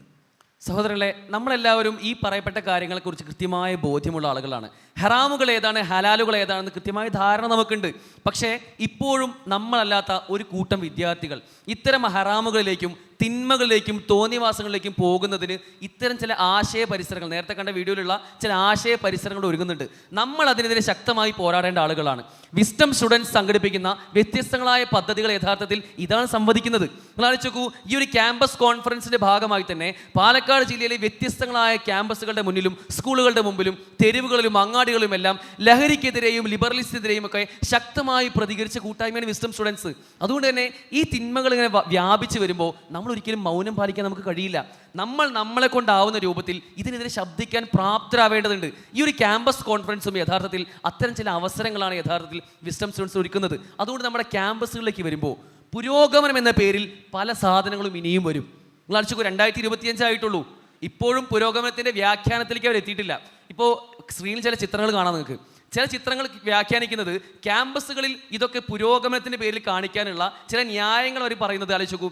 എന്തുമേതും തങ്ങൾക്ക് അതിരുകളും അരുതുകളും ഒന്നുമില്ലാത്ത, തങ്ങൾ വിഭാവനം ചെയ്യുന്ന സ്വതന്ത്രമായൊരു ലോകമാണ് ഇവിടെ ആവശ്യം. This planet needs A sexual revolution. ഈ പ്ലാനറ്റിന് ആവശ്യമുള്ളത് ഒരു ലൈംഗിക വിപ്ലവമാണ് എന്ന് വാദിക്കുന്ന ക്യാമ്പസിൽ 1ാം വർഷം കുട്ടികൾ കയറി വരുമ്പോൾ ഇതാണ് ഇവിടെ ഈ ക്യാമ്പസിൽ ഞങ്ങൾ നടത്താൻ ഉദ്ദേശിക്കുന്നത് എന്ന് പറഞ്ഞ് സ്വാഗതം ചെയ്യുന്ന രാഷ്ട്രീയ പ്രസ്ഥാനങ്ങളുള്ള നാടാണിത്. ഈ പറഞ്ഞ ചിത്രങ്ങളൊക്കെ വേറെ എവിടെയും നടക്കുന്ന സ്ഥാനങ്ങളല്ല. നമ്മുടെ കേരളത്തിൽ, നമ്മുടെ ജില്ലയിലും തൊട്ടടുത്ത ജില്ലയിലും ഒക്കെ കണ്ട ക്യാമ്പസുകളെ നേർ ചിത്രങ്ങളാണ്. ഇങ്ങനെ ക്യാമ്പസുകളിൽ ഒരു കൾച്ചർ ഉണ്ടാക്കിയെടുക്കാൻ ഇവിടെയുള്ള ചില ആളുകൾ വളരെ ബോധപൂർവ്വം ശ്രമിക്കുമ്പോൾ നമ്മളെന്ന വിസ്ഡം സ്റ്റുഡൻസ് സംഘടിപ്പിച്ച ഒരു ക്യാമ്പസ് കോൺഫറൻസ് പങ്കെടുക്കുന്ന വിസ്ഡം സ്റ്റുഡൻസിൻ്റെ കേരള സ്റ്റുഡൻസ് കോൺഫറൻസിലേക്ക് ഭാഗമാവുന്ന ഒരു വിദ്യാർത്ഥിക്കും വിദ്യാർത്ഥിനിക്കും യഥാർത്ഥത്തിൽ ചില ബോധ്യങ്ങൾ ഉണ്ടാവേണ്ടതുണ്ട്. ഇവർ ഉന്നയിക്കുന്ന ചില ആരോപണങ്ങൾ, ചില ന്യായീകരണങ്ങൾ, അതിൽ വശംവദരാവാതെ അതിന് പിന്നിലുള്ള ആശയാടിത്തറകൾ എന്താണെന്ന് ചിന്തിക്കാനും അതിനെ പ്രതിരോധിക്കാനും നമുക്ക് സാധിക്കേണ്ടതുണ്ട്. ഇവർ പറയുന്ന ഒരു ന്യായം ഞാൻ പറയാം. ഇപ്പം ഇന്നത്തെ ഏറ്റവും പുരോഗമിച്ച കാലമല്ലേ, ഈ ഒരു കാലത്ത് ഇപ്പം എങ്ങനെ ഇതൊന്നും ഇല്ലാതെ മാറി നിൽക്കുക? ക്യാമ്പസിൽ ഇപ്പം ഞാൻ ഈ പറയപ്പെട്ട എല്ലാ കാര്യം ബോധ്യമുണ്ടെങ്കിൽ പോലും ഈ ദീനും ദഅവത്തും എന്നൊക്കെ പറഞ്ഞ് നടന്നാൽ, ഞാനിപ്പോൾ എൻ്റെ നിസ്കാരവും ഞാനിപ്പോൾ എൻ്റെ തട്ടവും ഒക്കെ ഇട്ട് നടന്നാൽ എന്താ ഇപ്പോൾ ബാക്കിയുള്ള കുട്ടികളൊക്കെ വിചാരിക്കുക? ഈ ഒരു ചിന്ത യഥാർത്ഥത്തിൽ ഇവിടെ ഒരു പ്രബലമായി വരുന്നുണ്ട്. എന്താണ് അഭിപ്രായം അതിൽ? മറ്റുള്ള ആളുകൾ നമ്മെക്കുറിച്ച് എന്തു ചിന്തിക്കുന്നു അതല്ലല്ലോ നമ്മൾ ആലോചിക്കേണ്ടത്. നമ്മൾ ആത്യന്തികമായി ആലോചിക്കേണ്ട കാര്യം എന്താണ്? എന്നെക്കുറിച്ച് എൻ്റെ റബ്ബ് എന്തു ചിന്തിക്കും? അതാണ് നമ്മുടെ മനസ്സിലെ ഒന്നാമത്തെ ചോദ്യം. ഞാൻ ഈ തോന്നിയാസികളുടെ കൂടെ കഴിഞ്ഞാൽ എൻ്റെ റബ്ബ് എന്നെക്കുറിച്ച് എന്ത് മനസ്സിലാക്കും? ആളുകൾ വിമർശിക്കും. പർദ്ദയിട്ട് നടക്കുന്ന ഒരു പെൺകുട്ടിയെ നീ ഇതൊക്കെ കുറച്ച് ഓവറല്ലേ എന്ന് ചോദിക്കും. താടി വെച്ച ഒരുത്തനോട് ഇതൊരു തീവ്രതയല്ലേ എന്ന് ചോദിക്കും. നെരിയാണിക്ക് മുകളിൽ വസ്ത്രം ധരിച്ച ആളെ ഒരുപക്ഷെ പരിഹസിക്കും. നമുക്കെന്താ അതിലൊക്കെയുള്ള മറുപടി? നമുക്ക് വ്യക്തമായ മറുപടി ഉണ്ടല്ലോ.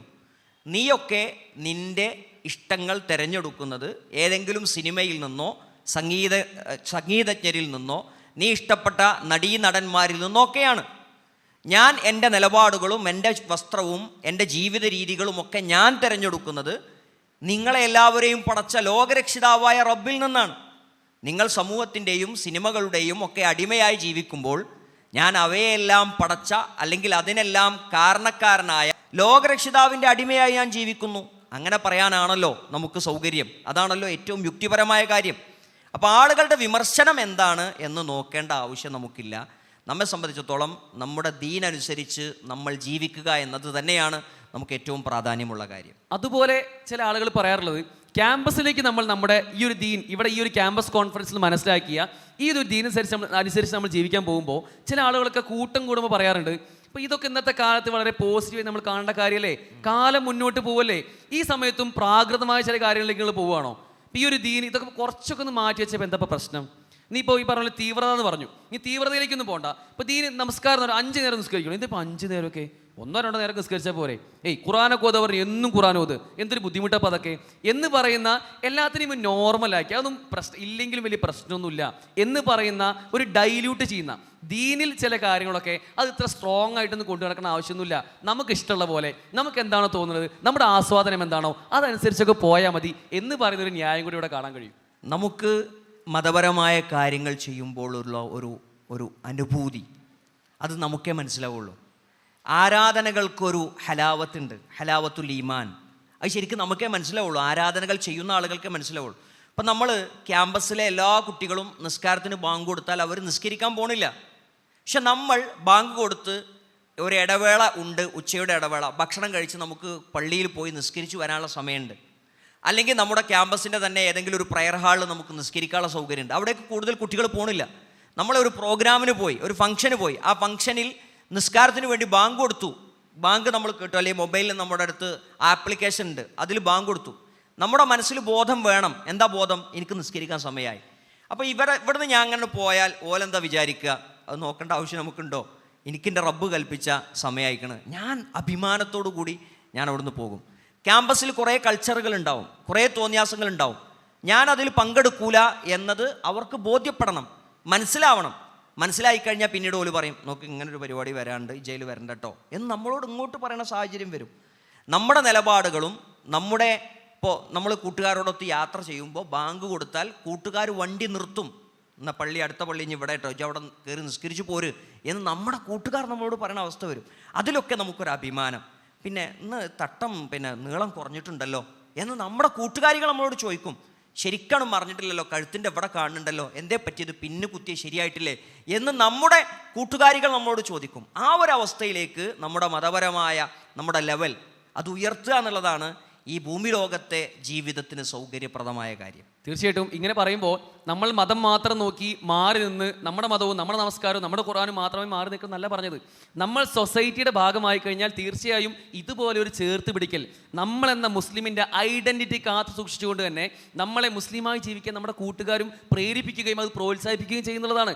നോക്കൂ, നമ്മുടെ ക്യാമ്പസിൽ ഒരു നന്മയുടെ സംരംഭം ഉണ്ടെങ്കിൽ, ഒരു ചാരിറ്റി പ്രവർത്തനം ഉണ്ടെങ്കിൽ, ഒരു ബ്ലഡ് ബാങ്ക് ഉണ്ടെങ്കിൽ, ഒരു പാലിയേറ്റീവ് പ്രവർത്തനം ഉണ്ടെങ്കിൽ അതിൽ ഏറ്റവും മുമ്പേ ഉണ്ടാവേണ്ടത് മുസ്ലിമായ ഞാനാണ്, മുസ്ലിമായ ഒരു പെൺകുട്ടിയാണ്. തീർച്ചയായും നമ്മളവിടെ ഉണ്ടെങ്കിൽ അത്തരം നന്മയിൽ സഹകരിക്കാൻ രാഷ്ട്രീയത്തെ ക്രിയാത്മകമായി ചെയ്യുന്ന പല രാഷ്ട്രീയ പ്രവർത്തനങ്ങളുണ്ട്. അല്ലാതെ കേവല രാഷ്ട്രീയമല്ല പറഞ്ഞത്. കക്ഷി രാഷ്ട്രീയത്തിനപ്പുറം രാഷ്ട്രീയത്തിലും ക്രിയാത്മകമായി പല സമീപനങ്ങൾ സ്വീകരിക്കുകയാണെങ്കിൽ നമുക്ക് ലഭിക്കുന്ന സ്വീകാര്യത എന്നുള്ളത് നമ്മുടെ ദീനിനുള്ള സ്വീകാര്യതയാണ്. നമ്മളെല്ലാവരും നമ്മുടെ ക്യാമ്പസിൽ ഇസ്ലാമിൻ്റെ വക്താക്കളാണ്.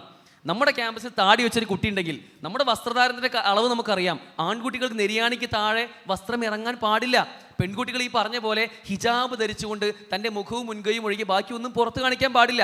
ഇതറിയുന്ന നമ്മൾ ഈ രൂപത്തിൽ ഡ്രസ്സ് ധരിച്ച് പോവുകയാണെങ്കിൽ നമ്മളെ ബാക്കിയുള്ളവർ നോക്കിക്കാണുക, ഇവൻ പറയുന്നത്, ഇവൻ ചെയ്യുന്നത്, ഇവൻ കാണുന്നത്, ഇവൻ പറയുന്ന എല്ലാം ഇസ്ലാം അനുസരിച്ചാണ്, അതുകൊണ്ട് ഇവൻ ഇസ്ലാമിൻ്റെ വക്താവാണ് എന്ന് ചിന്തിക്കുന്ന ഇടങ്ങളിലേക്ക് സോഷ്യലൈസ് ചെയ്യാനും കൂടി നമുക്ക് സാധിക്കേണ്ടതുണ്ട്. ഇപ്പോഴും ചില ആളുകൾ പറയാം, ഞങ്ങളൊക്കെ ശാസ്ത്രത്തിൻ്റെ ആളുകളാണ്, ശാസ്ത്രം പറയുന്ന പോലെ ഒരു സയൻറ്റിഫിക് ടെമ്പർ ഞങ്ങൾക്ക് മാത്രമേ ഉള്ളൂ, നിങ്ങൾ ഈ ഹിജാബും താടിയൊക്കെ ധരിക്കുന്ന ആളുകൾക്ക് ശാസ്ത്രീയമായി യാതൊരു അവബോധവും ഇല്ല എന്ന് പറയുന്ന ആളുകളെയും കാണാൻ കഴിയും. അവർ പറയുന്നത് ഞങ്ങളാണ് ഈ സയൻറ്റിഫിക് ടെമ്പറിൻ്റെ ആളുകൾ എന്ന് പറഞ്ഞ് ന്യായീകരിക്കുന്ന ആളുകളെയും കാണാൻ കഴിയും. യഥാർത്ഥത്തിൽ ഇസ്ലാം പ്രാകൃതമാണ് എന്നൊക്കെ പറയുന്ന ആളുകൾ ചിന്തിക്കേണ്ട കാര്യം, ശാസ്ത്രം അതെപ്പോഴും മാറിക്കൊണ്ടിരിക്കുകയാണ്, നമ്മളും ശാസ്ത്രത്തിൻ്റെ ആളുകൾ തന്നെയാണ്. നിങ്ങൾ ആലോചിച്ച് നോക്കൂ, ഈ ഒരു ക്യാമ്പസ് കോൺഫറൻസിന് ഇതിൻ്റെ അണിയറ പ്രവർത്തനങ്ങളിലും ഇതിൻ്റെ മുൻനിരയിലുമൊക്കെ ഉള്ള ആളുകളെല്ലാവരും വളരെ നല്ല പ്രൊഫഷണൽ ആളുകളാണ്. സംസാരിക്കുന്ന ഞാനൊരു ഡോക്ടറാണ്, ഇവിടെ സംസാരിക്കുന്ന അധ്യാപകരാണ്. ഇവിടെ ഓരോ സംസാരങ്ങൾ നടത്തിയ ആളുകളെല്ലാം കൗൺസിലേഴ്സാണ്, പ്രൊഫഷണൽസാണ്. അവരെല്ലാം നമ്മൾ വിസ്ഡം സ്റ്റുഡൻസ് സംബന്ധിച്ച് ആലോചിച്ച് നോക്കുമ്പോൾ നമ്മൾ പ്രോഫ്കോൺ എന്ന പേരിലുള്ള പ്രോഗ്രാം നടത്താറുണ്ട്. പ്രൊഫഷണൽ ക്യാമ്പസിൽ പഠിക്കുന്ന വിദ്യാർത്ഥികൾക്ക് മാത്രമുള്ള വർഷത്തിലൊരിക്കലുള്ള 3 ദിവസ സമ്മേളനമാണ്. ഇതുപോലെ മെഡിക്കൽ ക്യാമ്പസിലെ കുട്ടികൾക്കുള്ള ഇല്ലുമിന എന്ന് പറയുന്ന പരിപാടി ഇൻഷാ അല്ലാഹ് അടുത്ത ആഴ്ച വരുന്നുണ്ട്. ഫെബ്രുവരി 15-16 തീയതികളിൽ നമ്മളുടെ ഇടയിലുള്ള മെഡിക്കൽ ക്യാമ്പസിലെ വിദ്യാർത്ഥികൾക്കുള്ള ഇല്ലുമിന എന്ന പ്രോഗ്രാം നടക്കുന്നുണ്ട്. ഇതുപോലെ പ്രൊഫൈസ് എന്ന പേരിൽ പ്രൊഫഷണൽസിനുള്ള ഫാമിലി കോൺഫറൻസ് എല്ലാ വർഷവും വിസ്ഡം യൂത്തിൻ്റെ ആഭിമുഖ്യം നടക്കുന്നതാണ്. ഇതുപോലെ പ്രൊഫഷണൽസായ ആളുകളും ശാസ്ത്രീയമായി ഇന്ന് ഏറ്റവും മുമ്പിൽ നിൽക്കുന്ന ആളുകളൊക്കെ നമ്മുടെ കൂട്ടത്തിലും ഈ പ്രോഗ്രാമിൻ്റെ ഭാഗമായിട്ടുമൊക്കെ ഉണ്ട് എന്ന യാഥാർത്ഥ്യം പോലും അറിയാതെയാണ് ഈ ആളുകളൊക്കെ നിങ്ങളൊക്കെ കുറേ മതത്തിൻ്റെ ആളുകളല്ലേ, നിങ്ങളൊക്കെ മാറ്റി നിർത്തേണ്ട ആളുകളല്ലേ എന്ന് പറഞ്ഞ ചില ന്യായങ്ങൾ ഉണ്ടാക്കിയെടുക്കുന്നത്. ഈ ശാസ്ത്രം എപ്പോഴും അതുമാത്രമാണ് ജ്ഞാനസമ്പാദനത്തിൻ്റെ വഴി എന്നാണ് അവരുടെ ധാരണ. അത് ശാസ്ത്രീയമായി ശരിയാണോ, ഇത് ശാസ്ത്രീയമായി തെളിയിക്കാമോ? ശാസ്ത്രം മാത്രമല്ല യഥാർത്ഥത്തിൽ ജ്ഞാനസമ്പാദനത്തിൻ്റെ വഴി. ഒരു വിജ്ഞാനം കിട്ടാൻ ശാസ്ത്രീയമായി തന്നെ തെളിയണമെന്നില്ല. ഹിസ്റ്റോറിക്കലി നമ്മളൊരു കാര്യം ശരിയാണെന്ന് വിശ്വസിക്കാറുണ്ട്. ടെസ്റ്റിമോണിയൽ നമ്മൾ തുടർച്ചയായി വരുന്ന, ഇപ്പോൾ ഹദീത്ത്, ഖുർആൻ, അതൊക്കെ തുടർച്ചയായി കൈമാറി വന്ന വിജ്ഞാനങ്ങളാണ്. ആ വിജ്ഞാനങ്ങളും ഒരു ജ്ഞാനസമ്പാദനത്തിൻ്റെ വഴിയാണ്. കൂടുതൽ വിശദീകരിക്കണം അത്. അങ്ങനെ വഴി സ്വീകരിച്ച് അള്ളാഹു പറഞ്ഞതാണ്, റസൂലുള്ള പറഞ്ഞത്, അതും ഒരു ജ്ഞാനസമ്പാദനത്തിൻ്റെ വഴിയാണ്. എല്ലാം ശാസ്ത്രീയമായി തെളിയിക്കാൻ പറ്റുമോ എന്ന് ചോദിച്ചാൽ ശാസ്ത്രീയമായി തെളിയിക്കാൻ പറ്റൂല എന്നാണ് നമ്മുടെ ഉത്തരം. എല്ലാം ശാസ്ത്രീയമായി തെളിയിക്കേണ്ട ആവശ്യമില്ല നമ്മുടെ ഉത്തരം.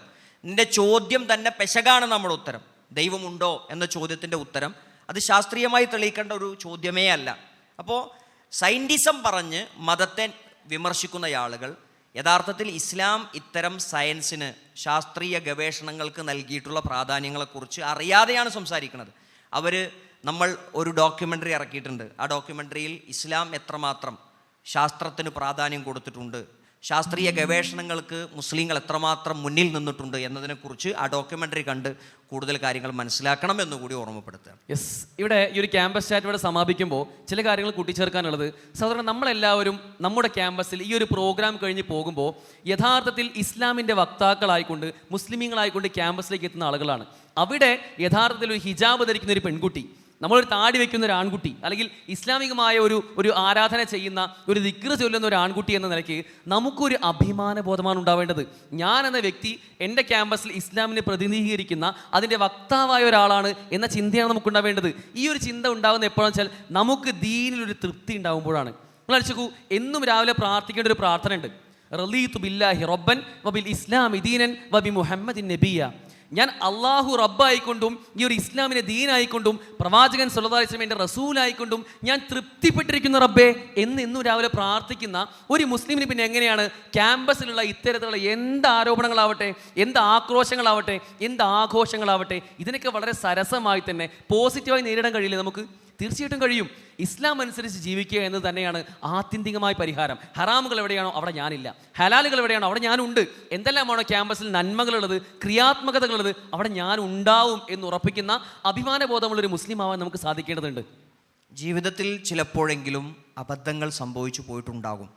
കാഴ്ചയിൽ, കേൾവിയിൽ, ശരീരാവയവങ്ങൾ കൊണ്ട് അബദ്ധങ്ങൾ പറ്റിപ്പോയിട്ടുണ്ടാകും. അബദ്ധങ്ങൾ സംഭവിച്ചു കഴിഞ്ഞാൽ എന്താണ് അതിൻ്റെ പരിഹാരം? റസൂലുള്ളാഹി സ്വല്ലല്ലാഹി അലൈഹി വസല്ലം മനോഹരമായി നമുക്ക് മാർഗങ്ങൾ പഠിപ്പിച്ചു തന്നു. അല്ലാഹു സുബ്ഹാനഹു വ തആലയോടാണ് നമ്മൾ അതിക്രമം ചെയ്തത്, നമ്മളോടാണ് നമ്മൾ അതിക്രമം ചെയ്തത്. പശ്ചാത്തപിച്ചു മടങ്ങുക എന്നതാണ് എല്ലാ തെറ്റുകൾക്കുള്ള പരിഹാരം. ഹാദാ മാ തുഅദൂൻ ലികുല്ലി അവ്വാബിൻ ഹഫീദ്. അല്ലേ? അല്ലാഹു സുബ്ഹാനഹു വ തആലയിലേക്ക് ഖേദിച്ചു മടങ്ങുന്ന ആളുകൾക്ക് അള്ളാഹു ഒരുക്കി വെച്ചിട്ടുള്ള മനോഹരമായ സ്വർഗ്ഗമുണ്ട്. ആ സ്വർഗത്തിലേക്ക് അള്ളാഹു സുബ്ഹാനഹു വ തആല ആളുകളെ ആനയിക്കും. വസീഖല്ലദീന തഖൗ ഇലൽ ജന്നത്തി സുമറ, സ്വർഗത്തിലേക്ക് അള്ളാഹു സുബ്ഹാനഹു വ തആല ആനയിക്കും സ്വർഗീയ വാഹനങ്ങളിൽ. ഇരുവശത്തും മലക്കുകളുടെ അകമ്പടിയോടുകൂടി സ്വർഗത്തിലേക്ക് കടന്നു പോകണം എന്ന ആഗ്രഹത്തോടു കൂടിയാണ് നമ്മൾ ഈ ഭൂമി ലോകത്ത് ജീവിക്കുന്നത്. അതിന് ജീവിതത്തിൽ പറ്റിപ്പോയിട്ടുള്ള തെറ്റുകൾ ഇല്ലാ മൻ താബ വ ആമന വ അമില സാലിഹൻ, തൗബ ചെയ്യുക, വിശ്വാസം ഉണ്ടാവുക, സൽക്കർമ്മങ്ങൾ ഉണ്ടാവുക. അങ്ങനെ അള്ളാഹുവിലേക്ക് ഖേദിച്ചു മടങ്ങിക്കൊണ്ട് നമ്മൾ ശുദ്ധഹൃദയരായി നല്ല മനസ്സിൻ്റെ ഉടമകളായി നമ്മുടെ റബ്ബിനെ കണ്ടുമുട്ടണം എന്ന ആഗ്രഹമാണ് നമുക്ക് വേണ്ടത്. നിസ്കാരം കൃത്യമായി നമ്മൾ നിലനിർത്തി കഴിഞ്ഞാൽ ഒരു പരിധിവരെ നമുക്ക് എല്ലാ തിന്മകളിൽ നിന്ന് വിട്ടുനിൽക്കാനുള്ള കരുത്ത് അത് തന്നെയാകും.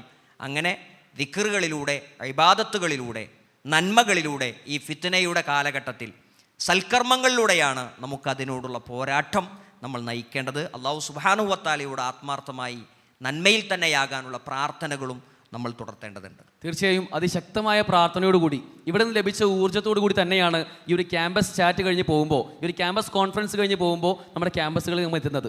തീർച്ചയായിട്ടും അവിടെ ക്യാമ്പസുകളിൽ വരുന്ന ഇസ്ലാം വിമർശനങ്ങളെയും നിങ്ങൾ ആലോചിച്ച് നോക്കൂ. ഇസ്ലാം പ്രോജ്വലിച്ച് മുന്നോട്ട് പോവുകയാണ്. ആ ഇസ്ലാമിൻ്റെ ആ ഒരു യാത്രയിൽ നമ്മളും അതിൻ്റെ കൂടെ ഉണ്ടെങ്കിൽ തീർച്ചയായും അത് നമുക്ക് നമ്മുടെ പാരത്രിക ജീവിതത്തിൽ വലിയ വലിയ വലിയ നേട്ടങ്ങളായി ലഭിക്കുമെങ്കിൽ, ചെറിയ വീഴ്ചകളുണ്ടെങ്കിൽ എത്രയും പെട്ടെന്ന് ഖേദിച്ച് മടങ്ങിക്കൊണ്ട് അള്ളാഹുവിൻ്റെ മാർഗ്ഗത്തിലേക്ക്, ഈ ഒരു സിറാത്തുൽ മുസ്തഖീമിലേക്ക് നമുക്ക് എത്താൻ സാധിക്കണമെന്നുണ്ടെങ്കിൽ തീർച്ചയായും ചില ഊർജ്ജങ്ങൾ നാം സംഭരിക്കേണ്ടതുണ്ട്. നമ്മുടെ ഇബാദത്തുകളിലൂടെ, നമ്മുടെ ദിക്റുകളിലൂടെ, നമ്മുടെ ദുആകളിലൂടെ ഒക്കെ നമ്മൾ അത് സംഭരിച്ചെടുക്കേണ്ടതുണ്ട്.